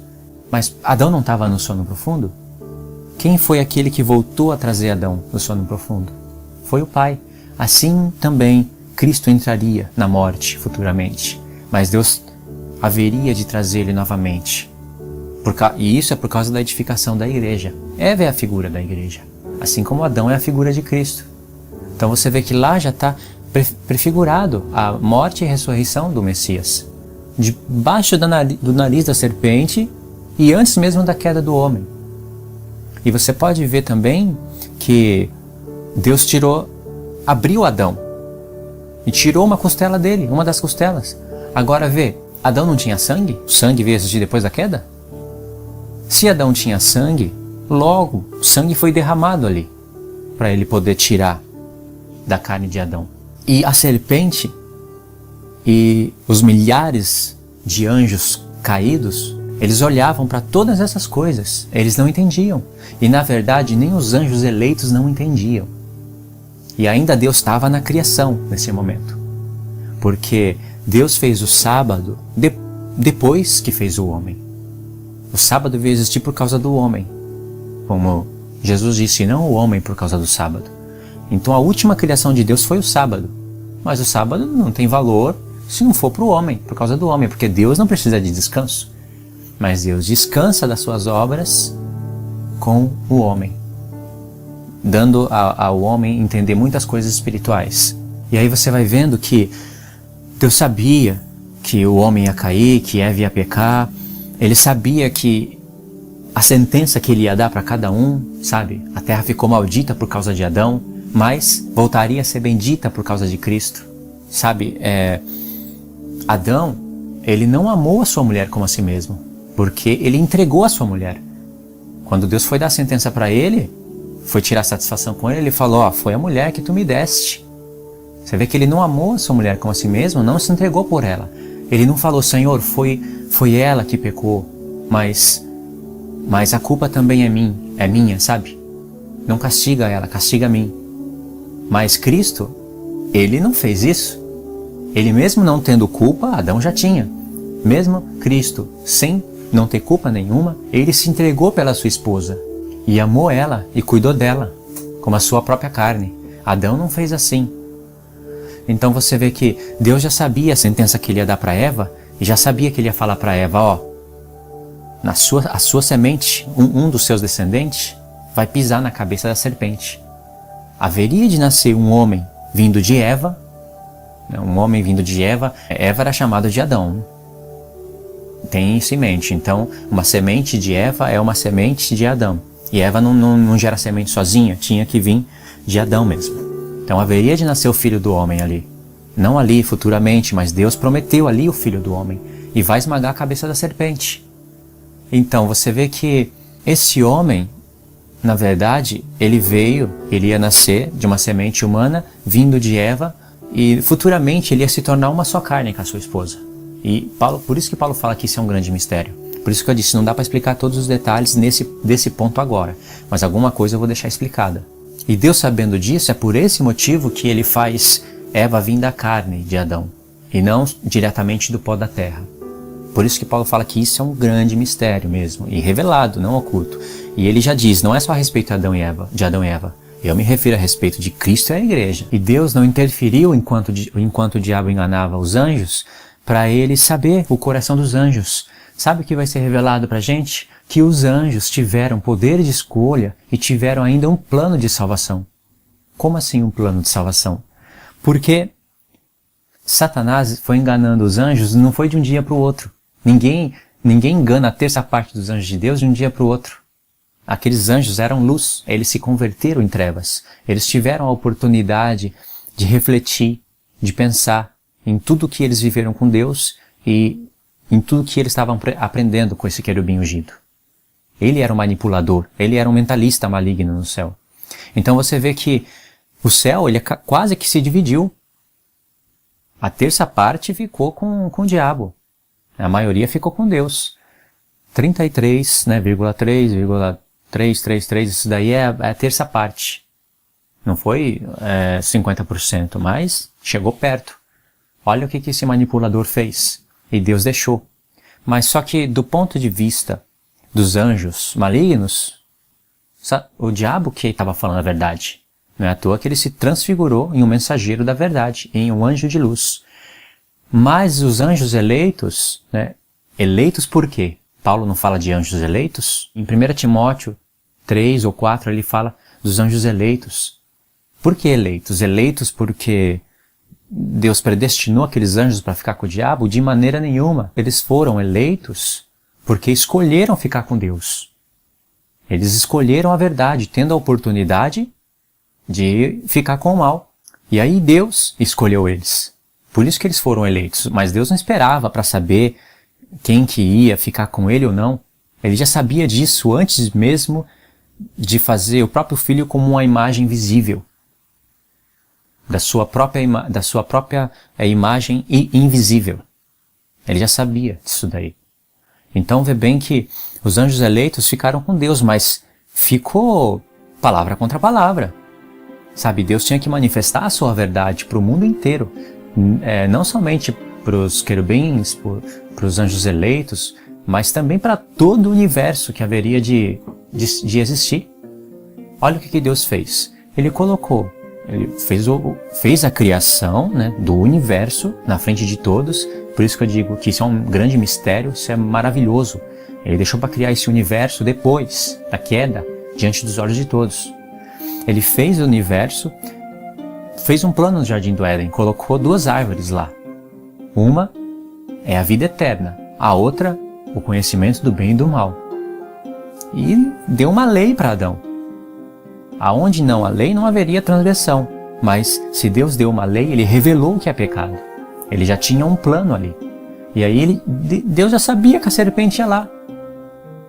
Só que olha só o que Deus armou. Deus falou para Adão, não coma dessa árvore, porque no dia em que você comer, você vai morrer. E o que aconteceu? Veio a serpente. Como é que Deus disse? Que você vai morrer? Não, certamente não morrerás. Mas Deus sabe que no dia em que você comer, falou para Eva, Deus sabe que no dia em que você comer, os seus olhos vão se abrir e você vai ser semelhante a Deus. Vê? Essa serpente queria ser semelhante a Deus. Ela teve o conhecimento do bem e do mal. Porque o mal surgiu nela. Surgiu por causa da formosura que ela tinha. Ela não foi tentada, surgiu o mal nela. Você vê que Deus não destruiu Satanás de imediato. Deus deixou Satanás viver. E isso foi para que o nome dele fosse entoado em toda a terra, e toda a terra visse que ele é justo. Isso tem a ver com Faraó. Por isso que quando Deus falou para Faraó, foi para isso que eu te deixei viver, para que o meu nome seja entoado em toda a terra. Deus não falou isso somente para Faraó. Quem estava por detrás de Faraó era o dragão, o diabo. Por isso que Faraó, em Ezequiel 31, 32, é chamado de dragão do mar. Se Deus destruísse Satanás de imediato, era como se fosse queima de arquivos. Mas não, Deus deixou lá. A serpente foi lá falar, não, Deus, mentira. Isso que ele está falando é mentira. Ele sabe que os seus olhos vão se abrir. E essa serpente misturou verdade com mentira. Porque quando o homem comeu da árvore da vida, ou da árvore da vida não, da árvore do conhecimento do bem e do mal, os olhos dele se abriram. E Deus disse, eis que o homem é semelhante a nós. A serpente mentiu? Não mentiu. Passou a ser semelhante a Deus, no ponto de ser conhecedor do bem e do mal. Mas será que eles não morreram? Primeiramente eles foram expulsos, não morreu no mesmo dia, mas foram expulsos. Por quê? Aí está a misericórdia de Deus. Se morresse no mesmo dia, não ia ter mais criação, não ia multiplicar. Mas eles foram expulsos do Éden e foram envelhecendo, dia após dia. Antes de Adão chegar a ficar velhinho, Abel já foi assassinado. Quem estava falando a verdade aí? Eles morreram ou não morreram quando desobedeceram a lei de Deus? E você vê que Deus falou algo que Adão tinha que obedecer pela fé. Por isso que a lei e a fé, elas têm conexão. Elas têm a ver uma com a outra. Sabe por quê? O escritor de Hebreus, ele diz assim que Noé, ele sendo avisado de coisas que ainda não sei, ele diz que ele foi justificado pela fé, porque ele, sendo avisado de coisas, plural, coisas que ainda não se via, aparelhou uma arca. Agora, quais são as coisas que ainda não se viam? Dilúvio na terra toda, juízo de Deus contra os pecados. Não se via isso, mas Noé foi avisado dessas coisas, e ele creu e esperou, por isso que edificou a arca. Ele ficou 100 anos edificando a arca, tempo suficiente para desistir, para incredulidade, edificando a arca no meio da selva, da terra. Então ele teve fé, e a sua fé teve obra completa. Foi até o fim. Então, Adão, da mesma forma, ele foi avisado de coisas que ainda não se via. Adão, você vai morrer. Aonde eles tinham visto a morte? Ninguém tinha morrido, nem animal, nem nada. Deus não matou nenhum animal no Éden para mostrar o que é morte para Adão. Deus conversou com Adão, ensinou para ele. Só que eles nunca tinham visto a morte. Se Eva esperasse realmente a morte, e Adão também realmente esperasse a morte, eles não comeriam da árvore. Eles denunciariam a serpente para Deus. Então você vê que Adão estava debaixo da graça de Deus. Ele merecia todo aquele paraíso para ele? Não. E Deus sabia que ele ia cair, mesmo assim deu todo aquele paraíso para ele. Debaixo dos pés de Adão colocou tudo. Estava vivendo debaixo da graça de Deus, mas precisava obedecer à lei para viver. Só nessa parte, você derruba um monte de doutrina de homem. Que o homem é salvo só pela graça, que não precisa de fazer obra nenhuma. Qual era a obra de Adão para ele ter vida? Obedecer a Deus, entrar em ação. Eva também, a mesma coisa. E a obediência era a lei. E quando eles praticassem a lei, eles iam ser justificados pela fé. Por que pela fé? Porque eles nunca tinham visto morte. Eles iriam mostrar, através das suas obras, que eles tinham fé, que realmente eles esperavam a morte e não comeram daquela árvore, não creram no que a serpente disse, mas não foi isso que aconteceu. Mas ficou de lei, ficou de exemplo. E quando a serpente enganava Adão e Eva, todos os anjos eleitos estavam vendo isso. Os anjos caídos também estavam vendo. Os querubins estavam vendo. Agora, vê bem, Deus falou que eles iam morrer. A serpente chegou e falou, não, vocês não vão morrer, porque Deus sabe que no dia em que vocês comerem, os seus olhos vão se abrir e vocês vão ser semelhantes a eles. Ou seja, Deus está escondendo algo de vocês. Na verdade, Ele está enganando vocês. Você está conseguindo conectar as coisas? Você consegue se colocar no lugar dos anjos eleitos, contemplando essas coisas, olhando do céu? Foi assim que Satanás enganou os nossos irmãos. E olhando do ponto de vista dos anjos caídos, você consegue se colocar no lugar deles? Eles viram que quem estava falando a verdade era Deus. E quem estava mentindo era o diabo. E ele conseguiu manipular Eva. E através de Eva manipulou Adão. Porque Eva comeu e não morreu. Foi lá dar para Adão. Adão viu que ela estava viva. Realmente não morremos. E ele deu ouvido à voz da sua mulher. Agora vê? Você consegue ver como que os anjos estavam reagindo nesse momento? Viu? Dessa mesma maneira ele havia enganado os anjos. Só que aí já não havia mais volta. Já não havia mais arrependimento, tempo de se arrepender. Por isso que eu digo que não foi tudo de uma hora para outra, a obra do diabo, sabe, enganar os anjos de Deus. Eles tiveram tempo de reflexão. Quando você para pensar o porquê que Deus criou o universo depois da queda, você entende até qual foi o argumento que o diabo usou para enganar os anjos de Deus. Pensa bem, vamos ler um texto que se encontra em Jó. E você vai ver que coisa maravilhosa, a palavra de Deus é uma coisa linda mesmo. Isso que você vai ler só vai aparecer em Jó. Por isso que o livro de Jó é precioso. Como eu quero ler esse livro inteirinho, de novo em 2 versões, com atenção, porque olha só a porta que esse capítulo vai abrir pra gente. Depois disso o Senhor respondeu a Jó de um redemoinho dizendo: quem é esse que escurece o conselho com palavras sem conhecimento? Agora cinge os teus lombos como homem, e te perguntarei e tu me ensinarás. Deus falando para Jó, vou te perguntar e você me ensina, tá? Onde estava tu quando eu fundava a terra? Faze-me saber se tens inteligência. Quem lhe pôs as medidas, se é que o sabes? Ou quem estendeu sobre ela o cordel? Sobre que estão fundadas as suas bases? Ou quem assentou a sua pedra de esquina? Quando as estrelas da alva juntas alegremente cantavam, e todos os filhos de Deus se jubilavam? Ou quem encerrou o mar com as portas, quando este rompeu e saiu da madre? Você vê que Deus está falando da criação. Quando eu pus as nuvens por sua vestidura e a escuridão por faixa. Quando eu lhe tracei limites e lhe pus portas e ferrolhos. Deus está falando aqui, tá questionando Jó, onde você estava quando cria a terra, sabe? São palavras difíceis de se entender, até difícil de se interpretar, mas é da criação que Deus está falando. E ele está falando aqui que as estrelas de Deus cantavam alegremente.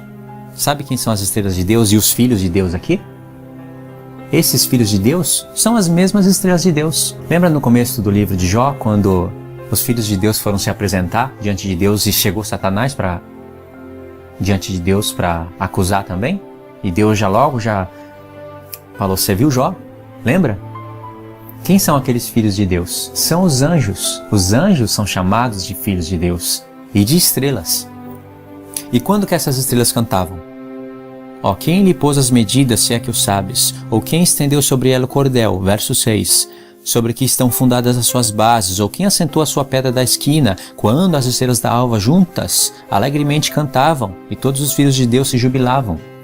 Ou seja, enquanto Deus criava o universo, os anjos eleitos, todos eles explodiam em louvores de alegria. Sabe por quê? Sabe por que os anjos de Deus... Você vê, Deus criava esse universo. Lembra do começo do vídeo? Que Deus ia criando e anunciando as coisas que haveriam de acontecer no futuro? A vinda do Filho. Os anjos não sabiam disso. Os anjos não sabiam das coisas que Deus estava anunciando na criação. Isso foi revelado na plenitude dos tempos, como Paulo fala. Depois eu leio esse verso aí para vocês. Os anjos não sabiam, mas eles estavam cantando, explodindo de alegria, porque Deus estava criando. Agora, por que tanta alegria enquanto Deus criava? Satanás já tinha caído, já tinha arrastado a terça parte dos anjos de Deus. O que o diabo vem fazendo na terra em todos os tempos e gerações? Deus não criou nada. O homem veio do macaco. Não, o homem veio do Big Bang. Do Big Bang saiu toda a evolução. Então Deus não cria nada, Ele não tem poder de criar. Agora eu pergunto, quando Deus criou tronos, principados e potestades e os anjos de Deus, Ele criou os anjos pequenininhos, aí os anjos tiveram relação uns com os outros, e aí nasceu outros anjos, e aí eles foram vendo anjos nascer. Foi assim? Você acha que Deus criou os anjos dessa maneira? Eles foram criados não como Adão e Eva, mas todos de uma vez só. E quando eles foram criados, já tinha tronos, principados, potestades. Deus não criou primeiro os anjos e depois foi fazer o seu trono, sabe? Ele foi se... Lembra que Paulo falou que Cristo é a imagem do Deus invisível. Aí ele dá a luz, o primogênito de toda a sua criação. Paulo está falando aí, Cristo foi o primeiro a ser criado como imagem visível, de maneira que o próprio Filho, que é a fé, veio a existir de alguém que é invisível, mas se projetou em uma imagem visível para, através dessa imagem, começar o seu plano de criação. Quando o próprio Filho de Deus, não quer dizer que ele não existia antes, ele sempre existiu com o Pai, mas quando passou a ser imagem visível, ali já foi criada a própria fé. E os anjos de Deus, todos, tinham que crer nisso. Agora, imagine o diabo colocando essas coisas no coração dos anjos. Vocês viram isso? Vocês, por acaso, já tinham sido criados quando Deus criava essas coisas? Porque algo aconteceu em que os anjos estavam olhando para Deus e já achando Ele injusto, mentiroso. Mas eles estavam sendo manipulados pelo diabo. Agora olha para Apocalipse, aonde já está prestes a findar, sabe, aquele confronto entre o bem e o mal. Todo mundo está louvando o Cordeiro e aquele que está sentado no trono, porque todas as coisas criaste e por tua vontade vieram a existir. E ele é criador. Agora pensa bem, o diabo semeou essas coisas com certeza no coração desses anjos. Mas depois da queda, Deus começou a criar o mundo diante de todos. E o manipulador, o que ele conseguiu criar? Ele conseguiu criar uma coisa, ele criou a mentira. Ele é pai da mentira. Se o diabo é criador de algo, ele é criador da mentira e da morte. Porque a morte veio existir, ela entrou, lembra que Paulo fala que a morte entrou no mundo através de Adão. Por um homem a morte entrou, não falou que a morte passou a existir. Satanás foi o primeiro a morrer. Quando você é separado de Deus, aí você já está morto, em ofensas e pecados. Então veja bem, Deus começa a criar, e os anjos vendo isso, Deus começa a afundar os abismos, a colocar águas em cima desses abismos, colocou os fundamentos da terra, depois enviou a luz, separou a luz das trevas, todo mundo vendo. Começou a dividir as águas para cima, águas para baixo, apareceu o espaço, aí aparece o céu. Deus começou a organizar todas as coisas, separar as águas de baixo, começou a dar ordens para da terra produzir animais, depois da água produzir animais, criou o sol, a lua e as estrelas e colocou esses astros para separarem a luz das trevas. E o dia não foi por acaso, justo no quarto dia, Deus já estava anunciando tanta coisa aí, tanta coisa sendo anunciada, e os anjos não sabiam disso. Nem existia a primeira e segunda aliança, e Deus já estava anunciando as duas alianças e a transição delas, a troca delas, através do quarto dia, através do sol e da lua, como eu já expliquei no vídeo passado. Já anunciou até o milênio no seu descanso. E o seu descanso é quando o diabo está preso. Tudo já foi anunciado. E os anjos, mesmo sem saber disso, eles cantavam explodindo de alegria. Porque Deus estava criando e, eles escolheram ficar com Deus. Foram eleitos. Ao passo que os anjos malignos ficaram com o coração mais duro. Agora entende por que o mundo foi criado depois da queda de propósito? Não por acaso? Entende por que em Apocalipse está dizendo tanto que Deus é o Criador, que todas as coisas veio existir porque Ele quis, que Ele é digno de receber tudo, glória, honra, poder, majestade? Mas aí você vê que o reino, voltando na história, o reino de Deus lá nos céus era só luz. O diabo veio e invadiu o reino de Deus, que era só luz, invadiu com as trevas e arrastou o que pertencia a Deus, arrastou a terça parte dos anjos de Deus do céu para a terra. Fez com que aqueles anjos que eram luz se tornassem trevas, pecassem. Você acha que Deus iria deixar isso assim? Não. Ele já começou mostrando quem que é o mentiroso, quem que é o verdadeiro, através de Adão e Eva. Todos viram. Futuramente, tem um homem chamado Abraão, e dali Deus começa um plano maravilhoso. Deus vai colocar esse homem por pai das nações. Então Deus chega para Abraão um dia, em visão, e fala: Abraão, olha para os céus e tenta contar as estrelas, se é que você consegue, porque assim será a sua descendência. E quando Deus falava isso, diz que Abraão creu. E essa fé, lhe foi imputada por justiça, por justificação. Quando Abraão olhou para o céu, ele viu o céu com tantas estrelas que não conseguia contar. E Deus falou: assim será a sua descendência. E Deus falava a respeito de Isaac, porque Isaac seria o filho da promessa. Mas aí aconteceu aquele episódio em que Abraão acaba pegando Agar e tendo um filho de uma escrava, da sua própria carne e vontade. Mas Deus havia prometido Isaac, não falou que era Isaac, mas se você analisar ali a história, não vou me estender aqui, você vai ver que tem algo para pensar ali que Abraão devia ter crido no que Deus falou naquele momento. Abraão depois provou a sua fé, Mas naquele momento, ele deu ouvido para Sara. Deus nos impediu de ter filho. Pega aqui a minha escrava. E tem filho, com ela você é edificada. Se fosse para Abraão pegar uma outra mulher e ter filho, não precisava da promessa de Deus. Não precisava de algo milagroso. Era só ele fazer. Se fosse assim, também não precisaria dele se queixar para Deus, falando, eu não tenho filho, o meu herdeiro vai ser um mordomo. O que o Senhor vai me dar? Em Gênesis 15 aparece isso.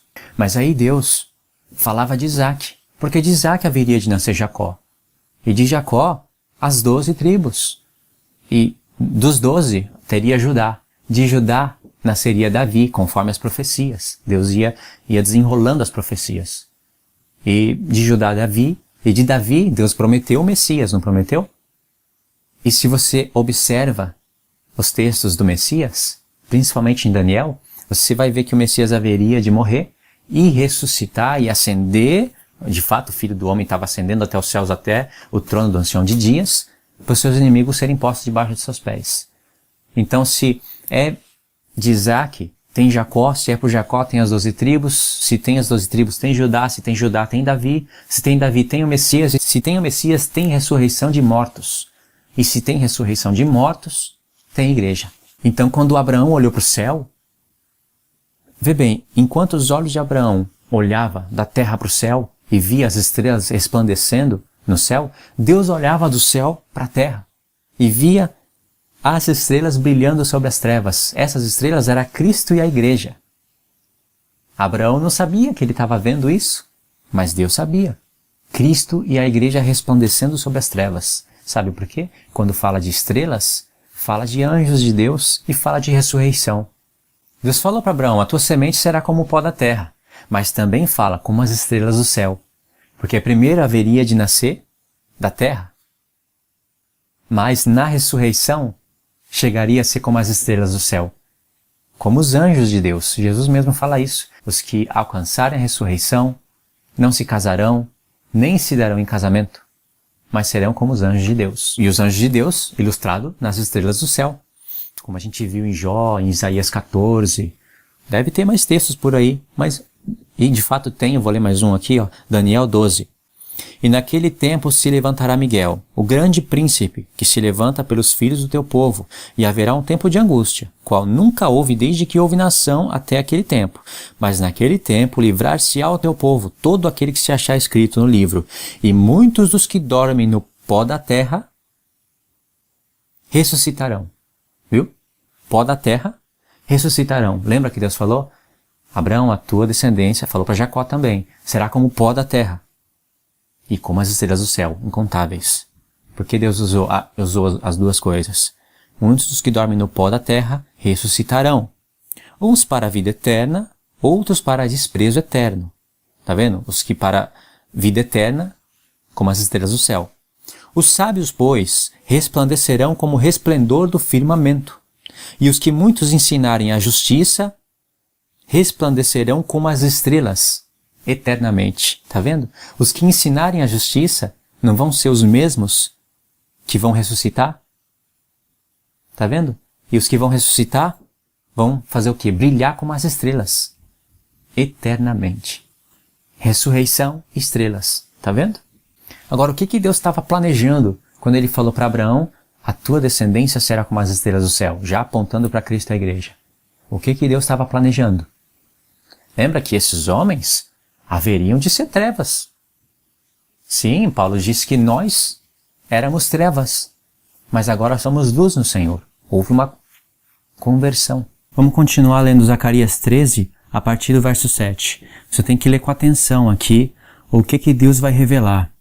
Olha que coisa maravilhosa. Coisa assim que quando a gente lê, a gente não dá muito valor, não dá atenção, mas o tanto de coisa que Deus está revelando aqui, por isso mesmo que Pedro fala que nas palavras dos profetas habita a luz, e que a gente faz bem em atentar para elas, né? Para as palavras dos profetas, para que o nosso coração seja iluminado. Olha só. Ó espada, ergue-te contra o meu pastor e contra o varão que é meu companheiro, diz o Senhor dos Exércitos. Fere o pastor, e espalhar-se-ão as ovelhas, mas volverei a minha mão para os pequenos. Se você prestar atenção nessa parte que diz, fere o pastor, e espalhar-se-ão as minhas ovelhas? Jesus citou isso daqui. Em Mateus 26, olha que Jesus disse: E tendo cantado um hino, saíram para o Monte das Oliveiras. Então Jesus lhes disse: Todos vós essa noite vos escandalizareis em mim, porque está escrito: Ferirei o pastor, e as ovelhas do rebanho se dispersarão. Por que Jesus citou isso e aonde que isso se encontra escrito? Jesus citou isso e ele sabia que ia ficar registrado. Jesus citou isso e ele sabia que isso ia ficar registrado. E ele sabia que as pessoas iriam meditar futuramente nessas coisas, principalmente quando recebesse Apocalipse. Isso está escrito em Zacarias, como a gente tinha começado a ler. Zacarias, capítulo 13, a partir do verso 7. Ó espada, ergue-te contra o meu pastor, contra o varão que é meu companheiro, diz o Senhor dos Exércitos. Fere o pastor, e espalhar-se-ão as ovelhas. Tá vendo? Mas volverei a minha mão para os pequenos, e acontecerá em toda a terra, diz o Senhor, que as duas partes dela serão extirpadas, e extirparão, mas a terceira parte restará nela. E farei passar essa terceira parte pelo fogo, e purificarei, como se purifica a prata, e provarei como se prova o ouro. Ela invocará o meu nome, e eu a ouvirei, e direi: é meu povo. E ela dirá: o Senhor é meu Deus. Você sabe o que Deus está falando aqui? Logo após o Espírito Santo ter falado que o pastor seria ferido e as ovelhas dispersas, e ele estava prestes a ir para o madeiro, prestes a fazer o seu sacrifício.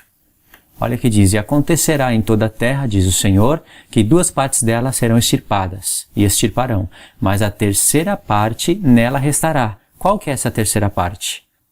É uma geração? É um grupo de pessoas daquela época? Não, olha o que diz. E farei passar essa terceira parte pelo fogo, e a purificarei, como se purifica a prata, e a provarei como se prova o ouro. Ela invocará o meu nome. Ela está falando a terceira parte. E eu a ouvirei.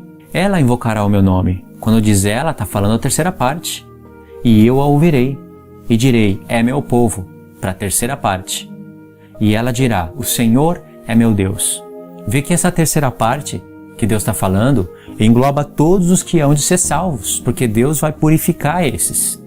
E para você ter uma ideia como essa terceira parte é a igreja, olha só o que ele diz, que vai purificar como se purifica a prata e como se purifica ouro. Sabe como é que o ourives faz para purificar prata e ouro? Ele passa a prata e o ouro pelo fogo até tirar as impurezas. E para o ourives saber quando a prata e o ouro está limpo, já está bom para o seu uso, ele olha e ele vê a sua face no ouro. Ele consegue contemplar a sua face na prata. Isso quer dizer que Deus vai estar olhando para a igreja e vai ver a sua face na igreja. Isso também quer dizer que ele vai estar olhando para esse ouro e para essa prata que estava figurando a igreja, que foi representada na terceira parte, e vai ver a sua face. Ou seja, ele vai ver o seu filho formado na igreja. Porque Jesus é que tem a face de Deus. Jesus é a imagem do Deus invisível.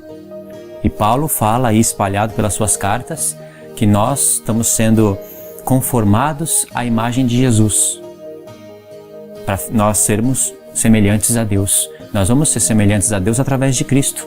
Agora medita comigo, essa terceira parte não é a igreja? Lógico que é a igreja. E essa terceira parte, que é a igreja, não é a descendência de Abraão? É a descendência de Abraão. A descendência de Abraão, Paulo mesmo diz em Gálatas 3, que cai em Cristo. E Cristo tem o seu corpo, que é a igreja. Ou seja, essa descendência de Abraão está aqui sendo representada na terceira parte da terra. E esse povo vai alcançar a ressurreição. Ou seja, vai ser como as estrelas do céu. Vai brilhar eternamente. E as estrelas do céu não falam dos anjos de Deus? O que Jesus disse? Os que alcançarem a ressurreição não se casarão e nem se darão em casamento, mas serão como os santos anjos de Deus. E os anjos de Deus estão representados na estrela. Você sabe o que Deus está fazendo? Assim como o diabo invadiu o reino de Deus com as trevas e fez com que aquela terça parte de anjos de Deus se transformasse em trevas, aqueles anjos tinham a verdade, tinham a luz neles. Assim também Jesus veio e invadiu o reino de Satanás, que é essa terra, e fez com que os filhos do diabo, que eram trevas, se transformassem em luz. Paulo fala, nós éramos trevas. O espírito deste mundo agia em nós. Nós éramos filhos da ira. Jesus invadiu o reino do diabo e fez com que nós que éramos trevas virássemos luz no Senhor. O diabo invadiu o reino de Deus com a mentira, mas Jesus invadiu o reino do diabo com a verdade. E assim como o diabo pegou aquela terça parte das estrelas de Deus e arrastou do céu para a terra, assim também Jesus vai pegar a terça parte da terra, que é a descendência de Abraão, e vai arrastar eles, e vai arrebatar eles da terra para o céu, para ser como as estrelas de Deus. Ou seja, aquela terceira parte de anjos que foram enganadas e que vão ser condenadas, Deus vai repor essa terceira parte e vai ser a igreja, e com muito mais glória, porque vai ser chamada de esposa. E ainda no futuro, Deus vai colocar a terça parte. Os números, não fica preocupado com os números, Deus só usou esse termo terça parte para revelar as coisas. Não quer dizer que para cada anjo que caiu, Deus vai pôr um homem de volta no céu, um homem ressuscitado para ser como os anjos de Deus. É a terça parte da terra, a terça parte do céu, não quer dizer que é a mesma terça parte. Aí isso é questão de cálculos, de quantia, que só Deus sabe. Ele representou todas essas estrelas, todos esses santos que haverão de ser salvos, em 144 mil. Não é um número literal, mas é uma expressão que Deus usa para revelação. 12 vezes 12 vezes 1000, 144 mil. 12 vezes 12, falando aí dos patriarcas, dos 12 apóstolos, e 1000 falando do milênio, e uma multiplicação, um cálculo feito disso dá 144 mil. E um dia Deus vai colocar essa terceira parte da terra, que vai ser como os anjos de Deus, como as estrelas de Deus, para julgar a terceira parte dos anjos que caíram. Paulo não fala que os santos haverão de julgar os anjos, o mundo e os anjos? Ele fala isso para os coríntios. E Paulo está tirando isso de Daniel e de um cálculo feito de outras palavras dos profetas, que a gente até já passou por algum desses textos nos vídeos anteriores. Agora vamos voltar para Efésios 1, verso 9. Revelando-nos o mistério da sua vontade, segundo o seu beneplácito, que propusera em si mesmo, de tornar a congregar em Cristo todas as coisas. Vê, tornar a congregar em Cristo todas as coisas, na dispensação da plenitude dos tempos. Quais coisas são essas? Tanto as que estão no céu, como as que estão na terra.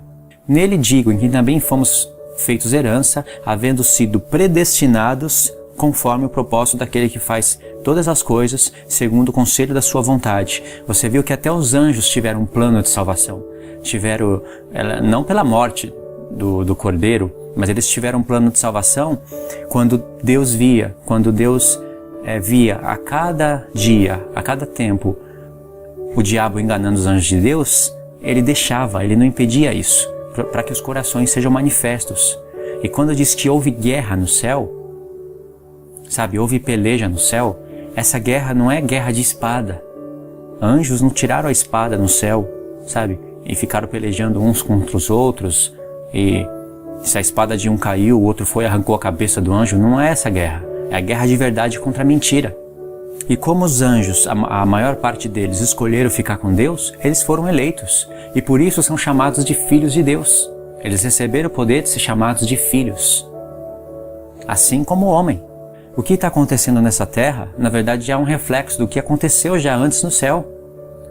Salomão mesmo disse, inspirado pelo Espírito de Deus, que não há nada novo debaixo do sol. E quando Paulo fala aqui que o mistério da vontade de Deus é revelado para a gente, e ele fala qual que é, de tornar a congregar em Cristo todas as coisas, e ele explica, dá uma dica, e isso é na plenitude dos tempos. Na plenitude dos tempos é através do sacrifício de Cristo. Ali ele passa a ser, lógico, depois da ressurreição, né? Ele passa a ser cabeça de novo de tudo. Agora, quais são as coisas do céu que se descongregaram de Cristo? Jesus era chefe de todos os anjos. Pertencia a ele aquela terça parte. Só que ele não violou o poder de escolha desses anjos. Ele deixou os anjos escolher o bem ou o mal. Quem é que eles queriam acreditar? Deus deixou. E você vê que então essa terceira parte ficou descongregada dele. E depois ele fez o homem, né? Ele fez, como eu expliquei, na criação, ele deixou para fazer a criação justo depois da queda, para mostrar que ele é o Criador. Aí todos estavam vendo ele criando. Mas antes tinha que ser por fé.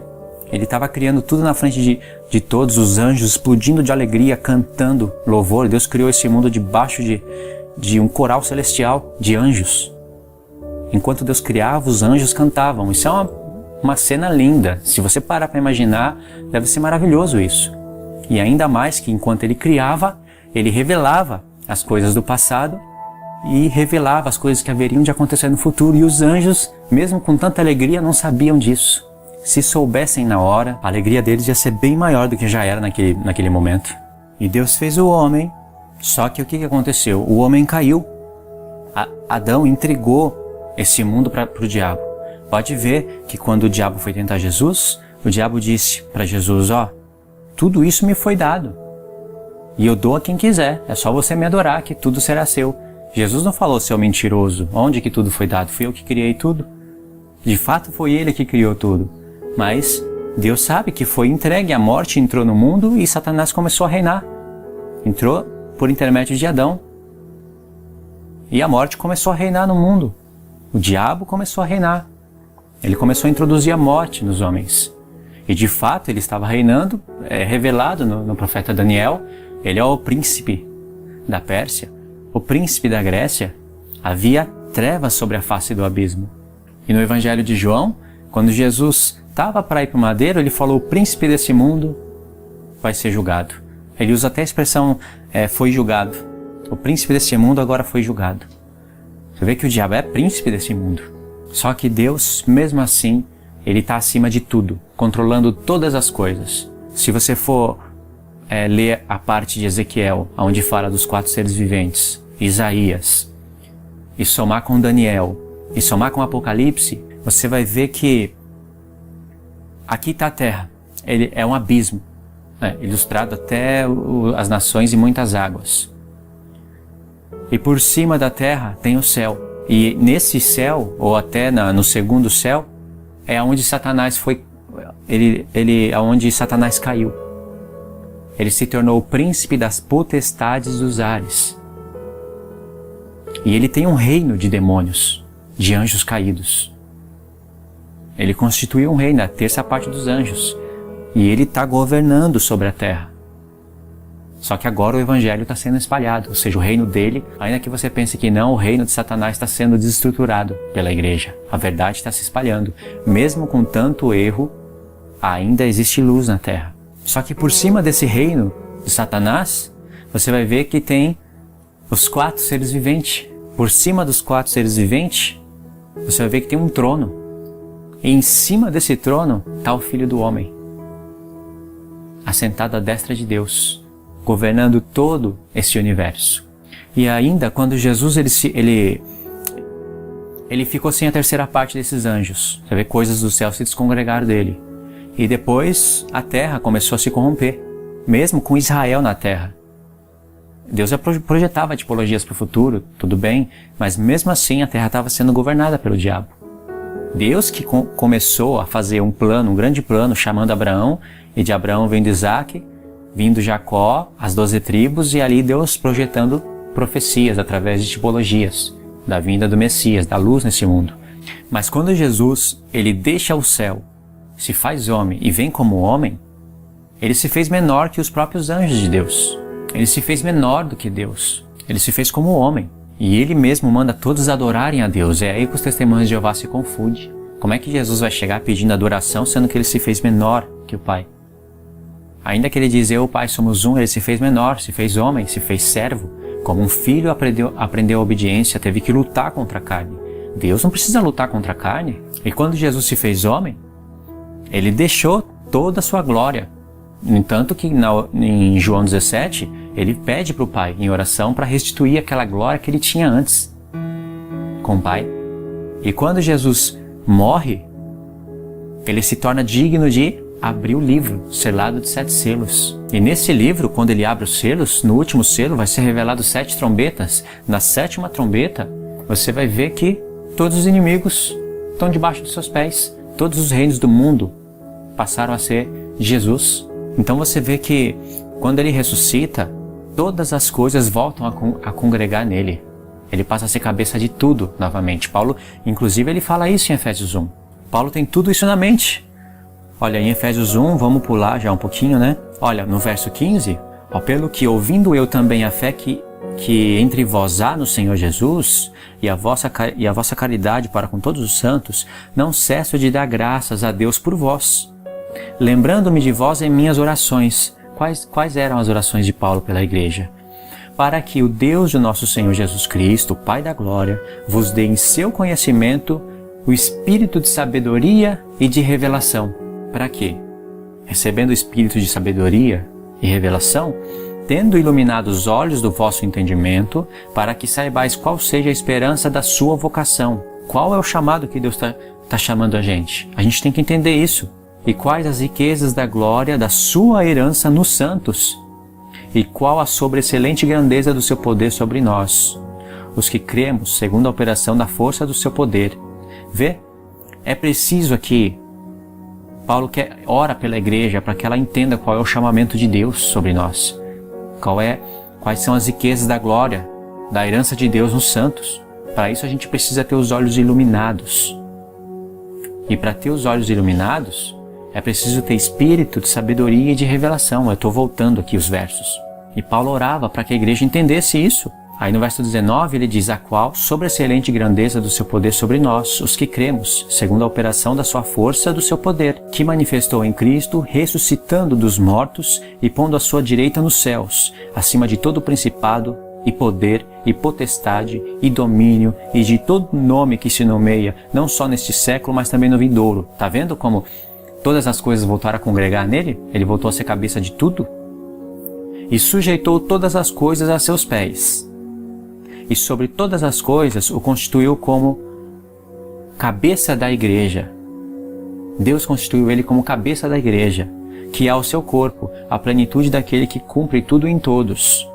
No grego aqui a palavra cumpre tudo em todos é a mesma palavra plenitude. A plenitude daquele que planifica tudo. Então, você vê que tudo foi posto debaixo de seus pés, Paulo diz aqui, né? Em Efésios, mas é uma linguagem futura. Lembra que o escritor de Hebreus, ao falar desse ponto, ele fala, todas as coisas foram postas debaixo dos seus pés, mas nós não vemos isso ainda. Mas o Filho já está lá, sentado à destra de Deus. E como ele colocou todas as coisas debaixo dos pés do Filho, a igreja está sobre tudo também. Está acima de tudo, porque o corpo, ele já mesmo fala aqui, que Deus constituiu ele como cabeça do corpo, que é a igreja. Ele está sobre a igreja. Ele é o cabeça do corpo. Só que tudo está sujeito debaixo dos seus pés. E lá em Colossenses 1, ele fala de uma reconciliação. Através do quê? Do sangue da sua cruz. Uma reconciliação de quais coisas? De todas as coisas que há no céu e na terra. Porque quando ele se fez homem, ele não passou a ser cabeça dos anjos. Ele se fez menor. Ainda que os anjos veio louvar ele, claro, porque ele haveria de morrer e ressuscitar, mas ele se fez menor, abandonou a sua glória. Mas quando ele ressuscitou, e só ressuscita, o Pai só ressuscita o Filho quando aceita o seu sacrifício, quando ele ressuscitou, pronto, todas as coisas voltaram a congregar nele. E você vê que Paulo está falando aqui de Gênesis, não está? Tanto é que ele fala aqui, coisas que os calvinistas não sabem e nunca vão entender. Como também nos elegeu nele, antes da fundação do mundo, para que fôssemos santos e irrepreensíveis diante dele em amor. Você vê que Paulo fala de uma eleição antes da fundação do mundo. Eles nem sabem de onde Paulo está tirando isso, mas lembra que se você calcula Gênesis com Isaías, com Zacarias, com Ezequiel, com as palavras dos profetas, né, que a luz vai vir no mundo, com as próprias palavras de Jesus, ele fala, eu sou a luz que vim neste mundo. Fazendo uma alusão lá para Gênesis.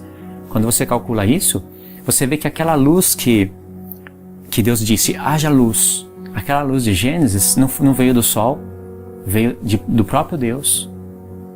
E essa luz fez separação entre luz e trevas. E essa luz foi antes da fundação do mundo. E aquela luz, aquelas trevas que foram separadas, são os dois reinos já. Antes da fundação do mundo, ali Deus já mostra os eleitos.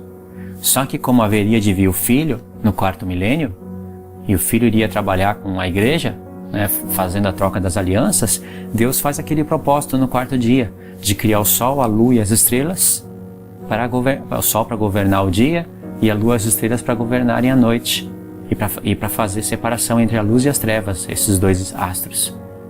Isso daí, ó, é a troca das alianças, que Deus representou a nova aliança no sol e a antiga aliança na lua. A troca das alianças, a vinda de Jesus, né, porque a troca da aliança é quando ele vem.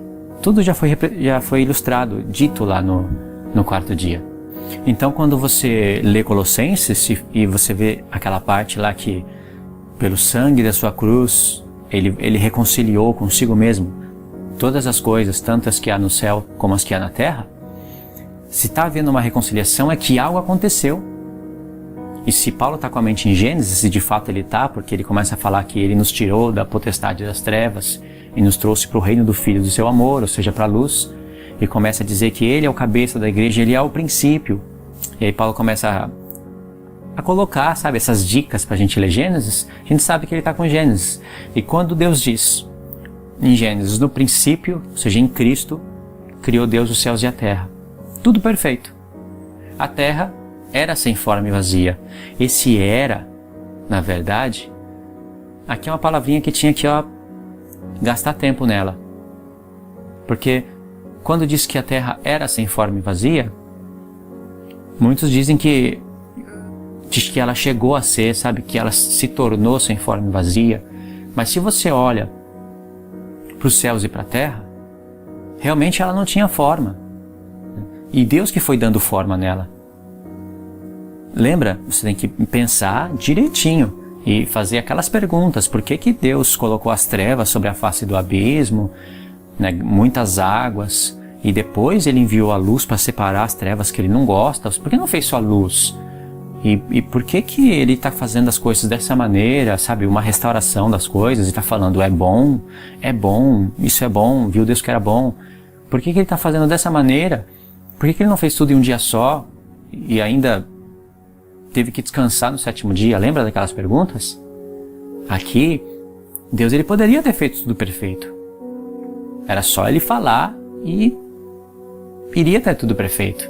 Mas ele quis mostrar com aquelas trevas sobre a face do abismo e aquela terra sem forma, o estado do homem quando o diabo colocasse os seus dedos no homem. O estado que ia ficar a terra, sem forma e vazia. Mas Deus não queria isso. E de fato ele fez uma restauração. E quando você vê trevas sobre a face do abismo, Deus já está mostrando que não tem nada bom aqui. O homem já foi criado debaixo de um confronto espiritual, debaixo de uma guerra. Isso foi revelado futuramente pela Escritura. E quando Deus disse, haja luz, aqui já é uma restauração das coisas. Já era um anúncio da vinda do Filho de Deus sobre a terra, mas era uma restauração também. Você pode ver, no princípio Deus criou os céus e a terra. Isso é um verso síntese, resumo. Não existia terra bonita, terra formada, e aí o diabo caiu do céu e aí matou dinossauro, e aí deixou tudo sem forma e vazio. Não é isso. A terra, se você olha como Deus criou, ela não tinha forma e Deus fez de propósito, para começar a revelar as coisas espirituais. E quando Deus vai criando, ele vai falando que é bom. É bom que os animais andem uns com os outros, sem comer uns aos outros. É bom o homem e a sua esposa juntos. Mas eles estavam nus, né? Tudo bem. Isso Deus estava projetando tipologia, mas Deus está falando é bom essas coisas, para que a gente visse o peso do pecado quando o homem desobedecesse a lei de Deus.